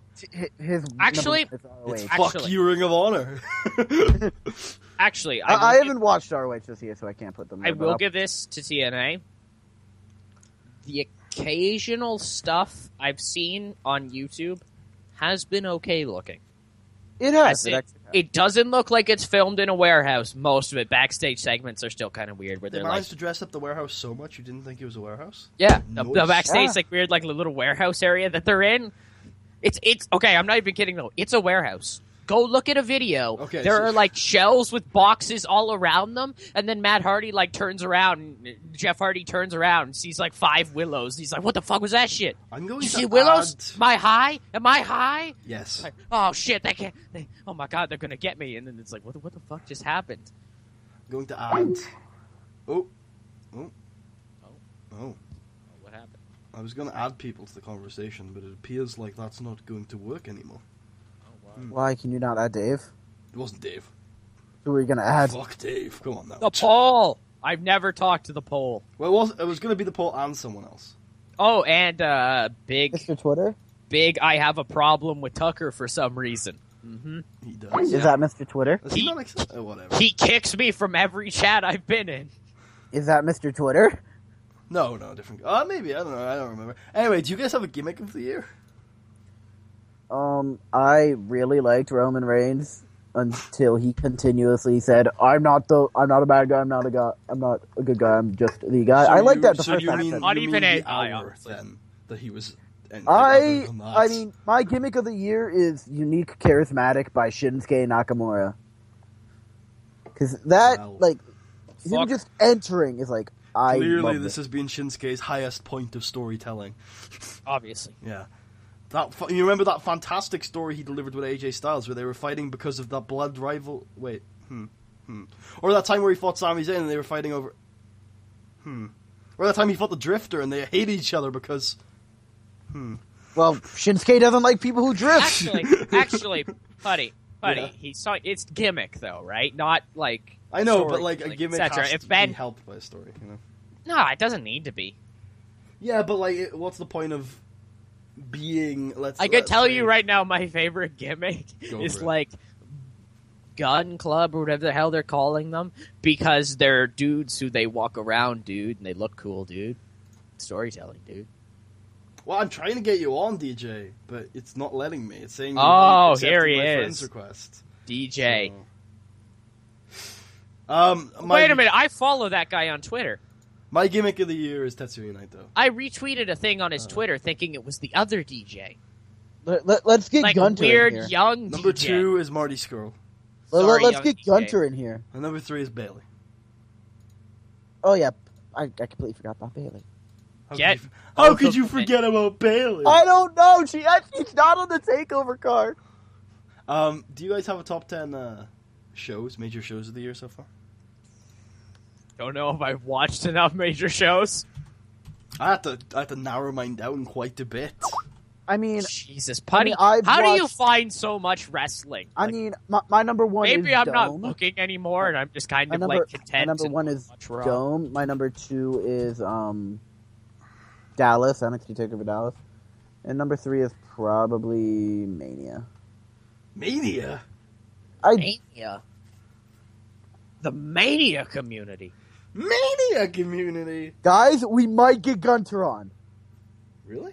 Okay. I'm asking him if he wants to join the podcast, and he's saying, when are you doing it? And I'm saying, right now. I can't get... Oh, there's Lunatic Paul. He's now known as that one Lunatic Paul. Oh. Excuse me, sir. Gunter will be on in 10 minutes. Oh. Oh, DJ is Yes. DJ. I think Party Gunter! Marty has a better gimmick than Naito. Wait. DJ's DJ? DJ? I didn't know DJ. DJ is like child of Ben and Dave DJ. Okay. Oh, I God. thought- What? I I didn't have know no it was- child. I didn't know it was his son. I thought it was a different DJ entirely. That's why I was following him on Twitter. Okay. That's 500,000 DJs, okay? My number one major show of the year is Dome as well. 2 is Dallas. Actually, has 3 he is met Invasion Ben? Suck. Has he met Ben? I don't think so. Okay, Ben, this is your son. No, he's not. I have no son. He is, in fact, your son. I have no son. You and Dave got super drunk one time. You don't remember it, but I videotaped it. I can send you the footage if you want. I have no son. So here's a fun category. It's like, ignore that. Well, then. Most overrated. Everyone loves talking about this. Yay, AJ. So remember that overrated is according to company push, not fan opinion. Oh. So, Like, well, there's a very big Samoan-shaped elephant in the room right now, and I'm just gonna say it. Tama Tonga. yeah, fucking agree with that Fuck one. him. Amatonga. Fuck him. What? Tama is finally getting his deserved push. Thank you very much. Fine, Camacho then. There you go. I actually meant Camacho. I just couldn't think of his name, so I'm Tonga like, Roa. yeah, let's go with that. Yes, Gunter will be on. We have done it. Oh, God, no. What? Where's the poll? What? Okay. What? Paul Gunter. Gunter. So my number 1 is Chris Jericho. My number 2 is Charlotte. And my You number stupid 3, idiot. And my number 3 is the entire New Japan roster in ROH. That's the So- first words have ever come out of that guy's mouth, and he's already my favorite person in the room. What did he say? It's another fun category. stupid How idiot. about underrated? Ooh. Roman Reigns. I will actually go with Roman Reigns. Jesus 100%. Christ, Ben! Wait. Being the Anderson and Gallows have wait. shit. Main eventing WrestleMania and winning the title is underrated to you. Very. Oh wait, are we going by company's push or by Yes, people's that's opinion? always What what, the fuck? underrated That's what he means. just said. I did not hear that. I was talking to Gunter. Then you're deaf. I was talking to You were Gunter. talking via text. Doesn't mean you can't hear. It means I was don't- texting somebody. I couldn't hear you at all. I'd like to make that clear. Yes. Oh, what Okay, the fuck so, did they do no. with Zack Ryder? They Wait. gave him title next day. Oh, lose it. Fair. He beat Based Camper on or something. push, so- I'll go with Bailey. She's not on the main roster. She should be. Also fair. Shit. I'm going. Sasha. She should be the WWE Women's Champion right now. I'm going with Kama Itachi because he's like genuine world class star that's jobbing in dark matches. I'm going, I don't know, Ishii. I'm going But with. Ishii. Ishii, yeah. He just had a world title had a world title match. It's a world title match. It's not. He hasn't won a fucking major title. Because he's not good enough. No, what do you mean he's not good enough? He's not good enough. He's had the worst world title match of the year, and Goto has had a world title match. World title. Oh, Japan humor. Haha. I don't get it. I don't get it either. What? Paul, you don't watch Japan, right? No. You don't watch any like, of the Japan. I watched. Yay! I don't This watch guy. wrestling. I No. don't know stuff about wrestling. No, even if you don't watch wrestling, you can watch Japan. Like, maybe have a look You at can like. always watch Japan. Maybe You check just out the walk news. up to a map, stare at the island, Yeah, you could do that. That's a pretty good way of watching Japan. watch Japan.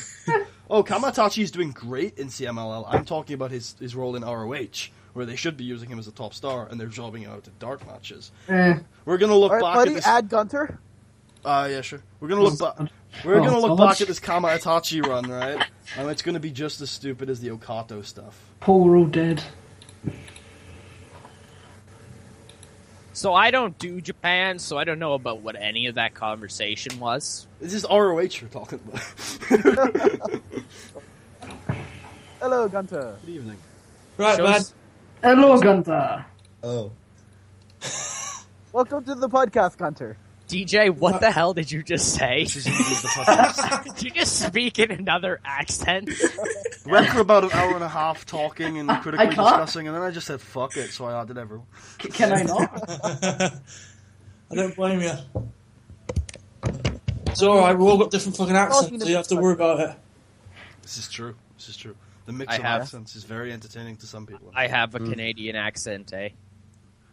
I I don't know speak when it American. happened, buddy. Didn't What? you say, though, at one point in one video, I went full-on Canadian? This is true. I even remember it. I just, like, Bro, I tell you walked what, in, if and you I was count- like, I don't know what this is about, eh? if you count the lunatic Pole as Polish, we have a person of every person on this call has a different nationality. Yeah. Yeah. Well, I am Polish, so There you go. yeah, we did it. Wait. International Wait. incident. No one ever called the podcast racist. Nope. Except that one time. That was when it happened. Didn't he get taken off the air for, like, 2 weeks? because of 2 that? weeks. It was the Matsudiro sex scandal of 2014. Oh, God. And they called you racist, too, man. It was They weird. did. Well, I think it's because of the lack of like mixed ethnicity representation on the podcast. We only ever have white guests. I mean, it's true. That's very true. It's very hard to argue. But also, over 80% of the guests are also Tucker. So Wouldn't that be Marshall? no, Marshall's a host. He's not a guest. Oh, excuse me. does Tucker count as a guest anymore? Yes. He's not like because I can get rid of Tucker and I don't have to give him an explanation as to why I'm getting rid of him. Whereas with Marshall, I do. Like this show wasn't even supposed to have Tucker. It was supposed to be an intimate conversation with me and Ben. Where I And then make my Ben was move. just randomly like, "Yeah, I thought we could have Tucker on." And I was instantly called. I'm like, "Yay! I'm here! I did And it!" then Buddy decided to add DJ and Luna. I was Yeah, like, Dave was also supposed to be in this call, but Hey, that Was was, he? When was this referenced? it was the original plan for this. Was I was just yeah. like Ben said he wanted Dave both Tucker me and Dave talking on. about. I mean, I could That- add Dave to the call. No, Dave buddy, still buddy, hasn't added me as a that would- contact. that would ruin our. Oh no! No, there's two Americans now. There's two Americans now. What have you done? Don't worry, Oh. don't worry. Former British territories still outnumber the Americans. It's fine. That's alright. Look! You're a Southern American. I'm a Northern American. We're fine. Weird. You always seemed Latino to me. I mean, I can play that role too. Okay. Oh god. Does that cost extra? It does not. Oh, here comes another sex scandal. Scandal. I'm. Look, I've learned my lesson. I'm going to be completely upfront about my dubiously this time. It's happening live on the air. You know, I think I picked the correct thumbnail for this podcast now. You did. Animated chicks. What is that thumbnail? So I wanted to put something TEW related. I went on the full body renders, and the only transparent ones were women. So I turned to Ben and I said, "This is going to look like a Dave thumbnail." So, so there's Lauren Easter, Alicia Strong, and some chick I don't know. Looks like Dave's calls failed. Buddy? What did you say, Tucker? Aaron Killer? It might be. I don't think it is though. It does kind of look like her though. I've seen that render before. I'm not sure who. I've seen it too, man. Like there was this one time some dude was doing a stream. Mm-hmm. It was in the thumbnail. Oh, Weird. No, I meant I've seen it on someone in the game actually. Does Dave's picture suggest he's just a guy that looks like Alexa Bliss? Yes. he looks exactly. It is uncanny the He resemblance. has so much plastic surgery. He looks exactly like Alexa Bliss. The eyes. I'm pretty sure he's actually been wrestling some of her matches for her. I remember because he's down in Florida now, and he's worked a couple of the PC matches. Of course. He is actually down in Florida. I didn't know that. I thought he lived in Washington. No, not bad. Never. No, He used to live in doesn't Dave live in like Hunter Harvey Air Force Base in Georgia. Savannah, Georgia. Yes. What was that? Everybody calm down. It's not like But I Ben. totally didn't give you. What? It's not like Ben was weird or anything that one time. And look, yeah, It's totally like I didn't find out where he lived. Look, there is no precedent for you two digging into one of your internet friends' private life. You've never done that. No. Oh god. Oh. Totally. Oh, silence. Did you guys hear about the? Did you guys hear about the Cody Rhodes shit? Yep. Wait, what Cody Rhodes shit? No, I haven't heard. Which No, one? He's leaving. Yesterday's or today's? Yesterday's. Yeah, I know. Cody Rhodes is leaving so that Stardust can finally be pushed. Makes sense. Has he been granted the release? I don't think so. Yeah, I think he has calls. I think he's like, can I get my release? And Vince is like, no, not for you. You will stay here and never be booked again. I mean, he literally could say that. I mean, he could, but then he'd just leave, and as we found out in 2014, they couldn't do shit. Yeah. Wait, what happened in 2014? So, a particularly well-known person walked out in January and decided never to come back. Oh. Dave. Who was that? I think he was from I think it might have been some UFC guy, maybe Detroit? Conor McGregor. was he from Detroit? Brooklyn Phillip or whatever. Brooklyn. No, it was Philadelphia, wasn't it? No, I'm almost sure it was. I'm pretty sure it was Philadelphia-made Scum, PM Scum. Yes. I think I'm going to be using that on my next video. Just create a wrestler called PM Scum. Yeah. Yeah. Yeah, it just works. Or CM Monk, the Chikara character. Yeah. Wait, CP Monk. what? CP Monk. Didn't he Oh, want yeah, to? you're right, Tucker. It was CP Monk and Colt Cabunny. It's Kabani. It's Central Park Monk. It's Central Park. Bunny! Oh my god, I love it! Yeah. The first city phase. You guys excited for Extreme Rules? No. Relatively. Nope. I'm just excited. I'm just excited for Adam Blompier or the forfeit. For the forfeit. Just for forfeit. It's probably going to be the best WWE main event of the year. Yeah, I'll call it. Yeah. Do you guys was shit.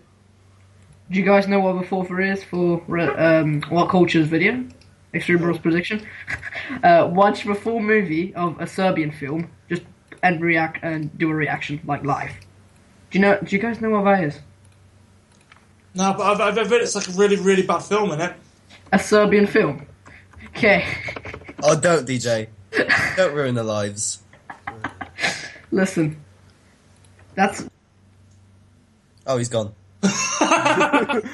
Blocked. Wait, did you kick him? No, I think he realized his mistake and left. Is actually what I believe happened. Don't click on that, guys. I see semi-retired porn star Milos lives with his wife, and I'm already intrigued. UFC, what's that? Is that where El Generico went? Nah, he went home to take care of his orphans. Yeah, Kevin Steen went to. We've lost DJ. Tucker. I just got back. I left for And who won the Royal Rumble? Pray tell.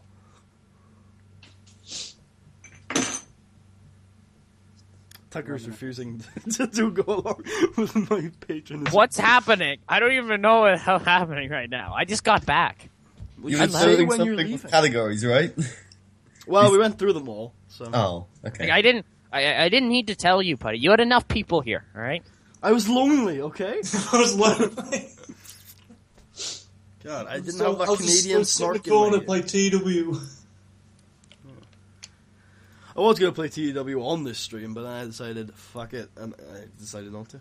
I can't say nothing because it's loaded up on my screen right now. I haven't loaded up, I'm just not playing. Oh yeah, I'm playing it right now. Typically what happens to me is TEW sits on my monitor for 7 days straight. I'll never touch it. It's just sitting there. Yeah. I've booked 7 months of Canadian Golden Combat today.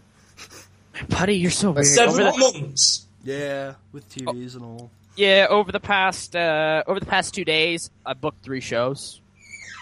I mean, I've done 1, 2. I've booked about 6 in about 3 days. Who are you people? I booked 33 today. I did 33. I've booked All the 1. women of the say. I've booked 2 shows in the past 3 days, but I haven't been playing much TEW these past 3 days. I've been Maybe I'm not cut out for this stuff. No, I don't think you are. Quit. I think you should either restart your Canadian Combat Charisma Championship bullshit, or quit forever. Quit for good. I agree. Yep, me too. Yeah. You get some right. Have you ever had any really weird comments off people saying, "Oh, do this, do this, do this"? Because I've had a couple. Yes, I have had suggestions before on my videos. I've had people who have been like, "You could try to do this." No. It's just I remember somebody. I think somebody said to me, "Why don't I sign Zach Gowan and have 2 amputees go at it on my TNA Let's Play?" I had someone suggest that. Alright, that is copyright infringement. I came up with that idea. But my idea was a tag team with Zach Gowan and Chris Melendez called the Two Leg Outlaws. Could they beat people with their prosthetics? I had someone suggest that I put the trios titles on someone who is now in kayfabe dead. Were they dead already? No, they weren't dead at the time, luckily. Oh, come on, bud. Although, But now they are. They could come back to life. Who knows? I mean, it's possible. I was trying to come up with ideas, and a friend of mine doesn't play TW. He came up with the idea: why don't I create a promotion where every single person you sign is dead? I was like, basically, TNA. Not gonna try to figure out how that works, but I'll figure out how it works. Yeah, I know, it's weird. There's some right weird people on it. I can imagine. Yeah, man. Screw weird people. They suck. Oh, I met this weird person once doing TW videos, and he's in the call right now. I think his name's Ben. I'm Super weird. I am a TW. Ben's not weird, he's just misunderstood. I disagree. I agree. Fuck you, DJ. DJ, don't defend your father. What do you mean, fuck you? I mean, fuck you. How hard is that to understand? What do you understand? Do you don't understand the fuck or the you? Because I like saying both. I mean, Putty does believe that holes are holes. Putty, DJ is just trying to defend his father. Okay, you can't fault him. I'm sorry, you're right. That's actually homophobic, as DJ lives in the gay capital of the world. Fuck off. This is true. He's obviously very off-put by this, as seen by his instant fuck off. Does Ben or Tucker, do you remember Dino? Windward. No, okay, well he was from Brighton, and he also talked about it being the gay company. Oh, Dino, yeah. It's not the first time. That, Was he on the thing? Yes. Okay. Big. Slightly. Oh, he was. No, he wasn't. No. He was on the thing. Give Tucker some time. He'll He figure out a didn't do the question. illegal stuff. He was Wait. the police guy who never showed up again. No. No, he's the guy we tried to get on continuously, and he never would. That might No. be it. Yes, that was him. What was his? Was he on YouTube? Did he do TEW? Or was just a random guy, you know? That played on for a while, Oh. and I don't know if they still do or not. Yeah, I don't. I mean, apparently Putty still hops on the server every. Yeah, I'm confused. Like, what happens when you go on there, Putty? Does anything happen? Are there people? Yeah, there are like 20 people on there now, and they're all like a working, functioning economy. And Oh, we're missing out. yeah, I've Hey, I got. popped to 0.5. Rating. Pardon me. I popped to 0.51 on Oli. Does that mean a semi or? I've never heard it referred to as a Whatever you want it to mean. 0.5. I'm nearly there, guys. Ben is very precise with it. Say he's Oh, back. you know, actually, now that I think about it, I think it's a 0.49. So not quite a 0.5. No, not quite. I've been on a podcast. You've never You been have on been a on the podcast. podcast. You're on the pod. Technically, you're not on a podcast. This is not a real podcast. No, this is a podcast. Very different.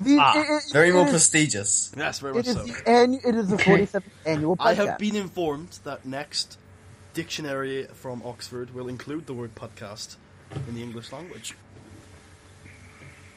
Why would it not? No. The last one didn't. Well, the last one is wrong. I would agree. What's its definition gonna be? A podcast starring world famous documentarist Paddy. Wow, I've never had this happen before. Golden Fox debuted a new power spot that showcased ability to sell well. His psychology will be helped by being able Tucker to is learning use things that this were spot. announced in the dev diary. Ooh. 4 months after release. Ooh, signature spots. Guys, is this a secret feature? No, fuck off. Buddy, have you seen the secret feature yet? I think it's a glitch. I imagine not, because I Easter imagine I'd egg. recognize it when I see it. Yeah. He's hacked the game. The secret feature is that there is no secret feature. That's awesome if that's true. Adam just wanted us to buy the game to figure it out and be like, ha Yeah, I didn't pay much attention to it. I like the scandal feature. I didn't think... Was that Oh, yeah, announced in dev diaries?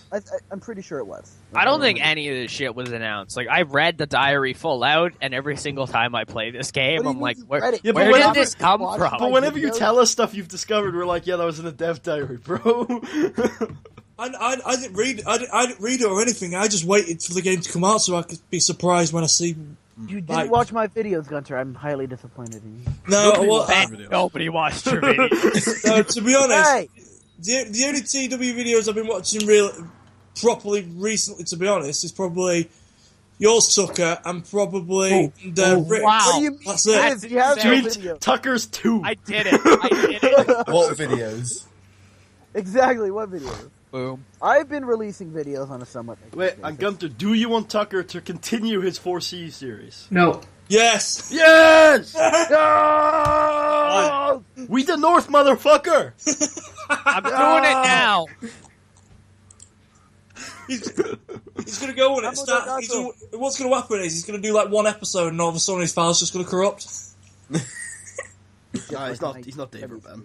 That luckily I have a backup for. Jesus. I've only had a file corrupt on me once in the whole time I've had TEW. And that was my Okay. WWE Let's Play that I had. The one where basically it started off meh, then it just went shit. I've Oh. had like 25. Oh. Yeah. No. Nothing. Something. No, I'm just Everything. nothing. Did you guys watch Raw this week? Fuck Raw. I'm just thinking. I don't There I it watched the is. highlights on YouTube. J-Ro, no! To be honest, I think what made me absolutely out of stitches with the New Day's promo.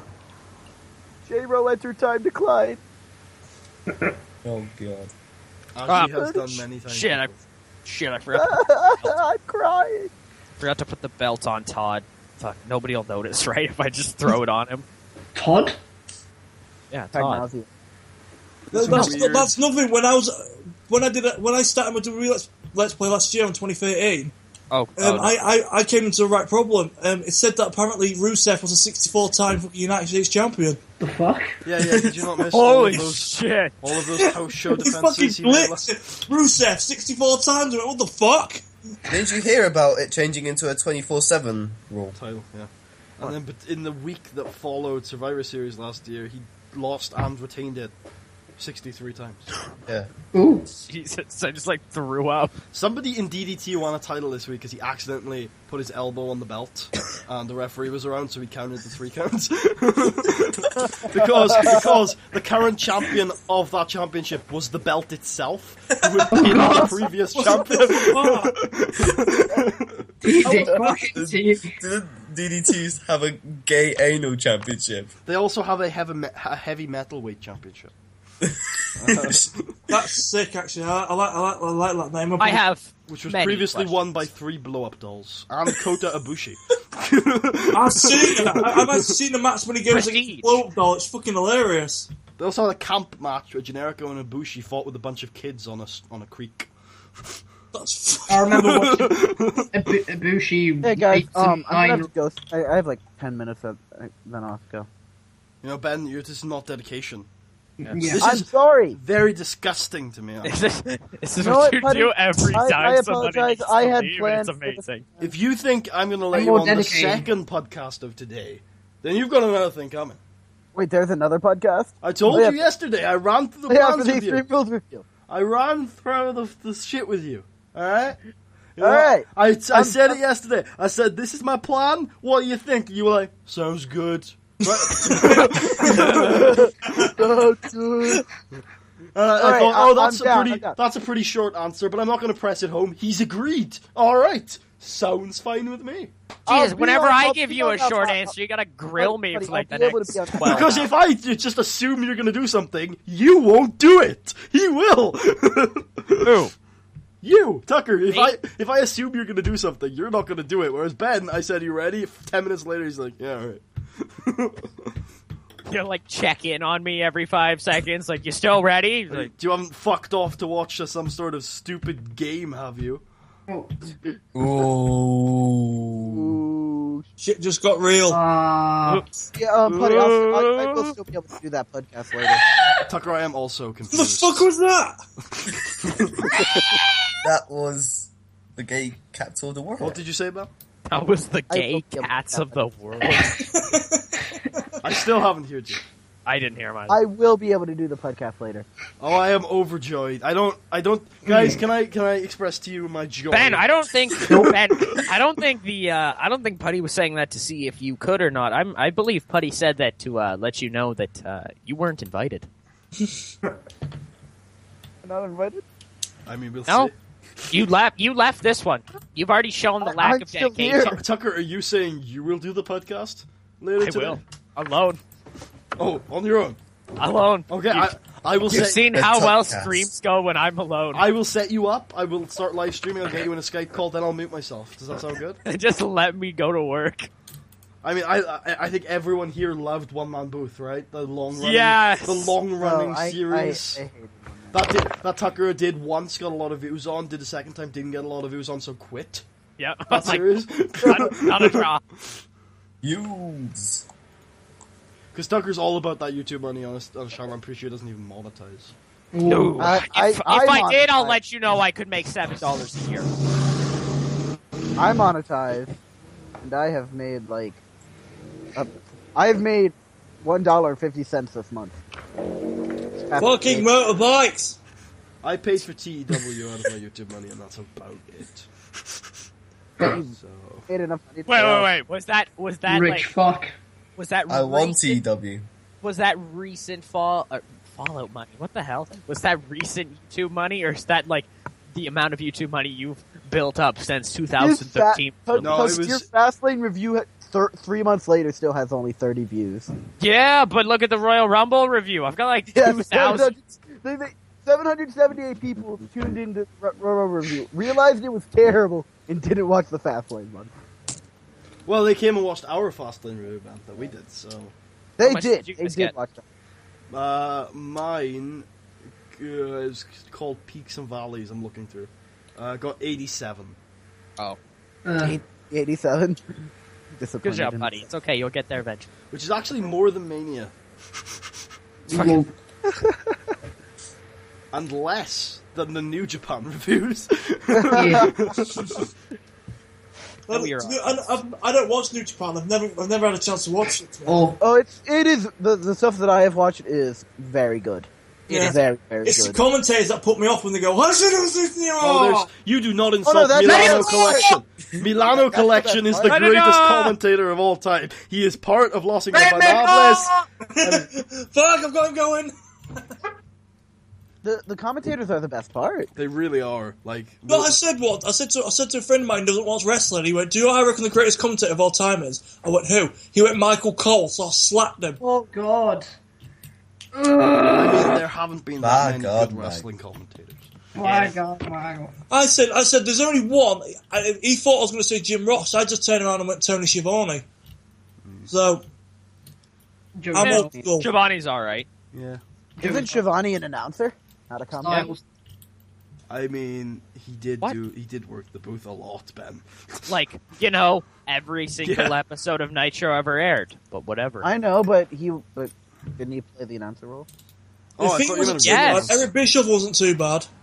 Well, everyone on the everyone who commentates wrestling, Ben, is a commentator. Yeah, but I think of it as like the color guy who says. Well, then live- don't think about it like that, because nobody else That's thinks it. about it like that. One Like, of them is a Jesus. play-by-play, the other one is a color. They're both commentators.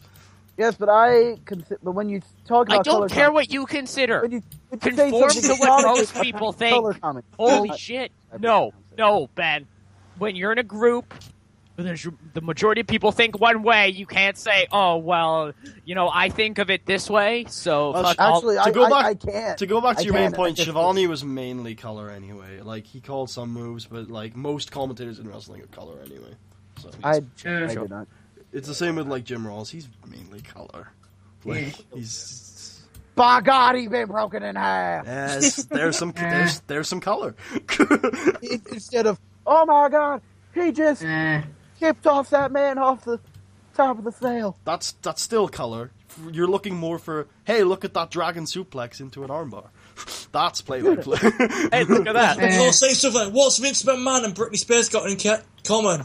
Entertainment." That's also color. Okay, Ben, you can leave now. Big Banter Ben appreciates it. Okay. You see, Catch me on YouTube at the channel name Ben. No. Mile. Good stuff, buddy. Hey DJ, what do you think about Roman Reigns? You can see my link in the No, chat. get out of here. Nobody likes you. Don't click him. Polish Goodbye. No! Why did Oh my God. Thank you for coming, Gunter. Buddy? What's happening? Hello, Tucker. Hello. Is this weird? Yeah. But that's okay. It's a good weird. No, it's not. Alright, I'd like to thank everyone for watching. Enjoy the show. And I'll see you guys later. Goodbye, everybody. Okay, this is fucking really creepy.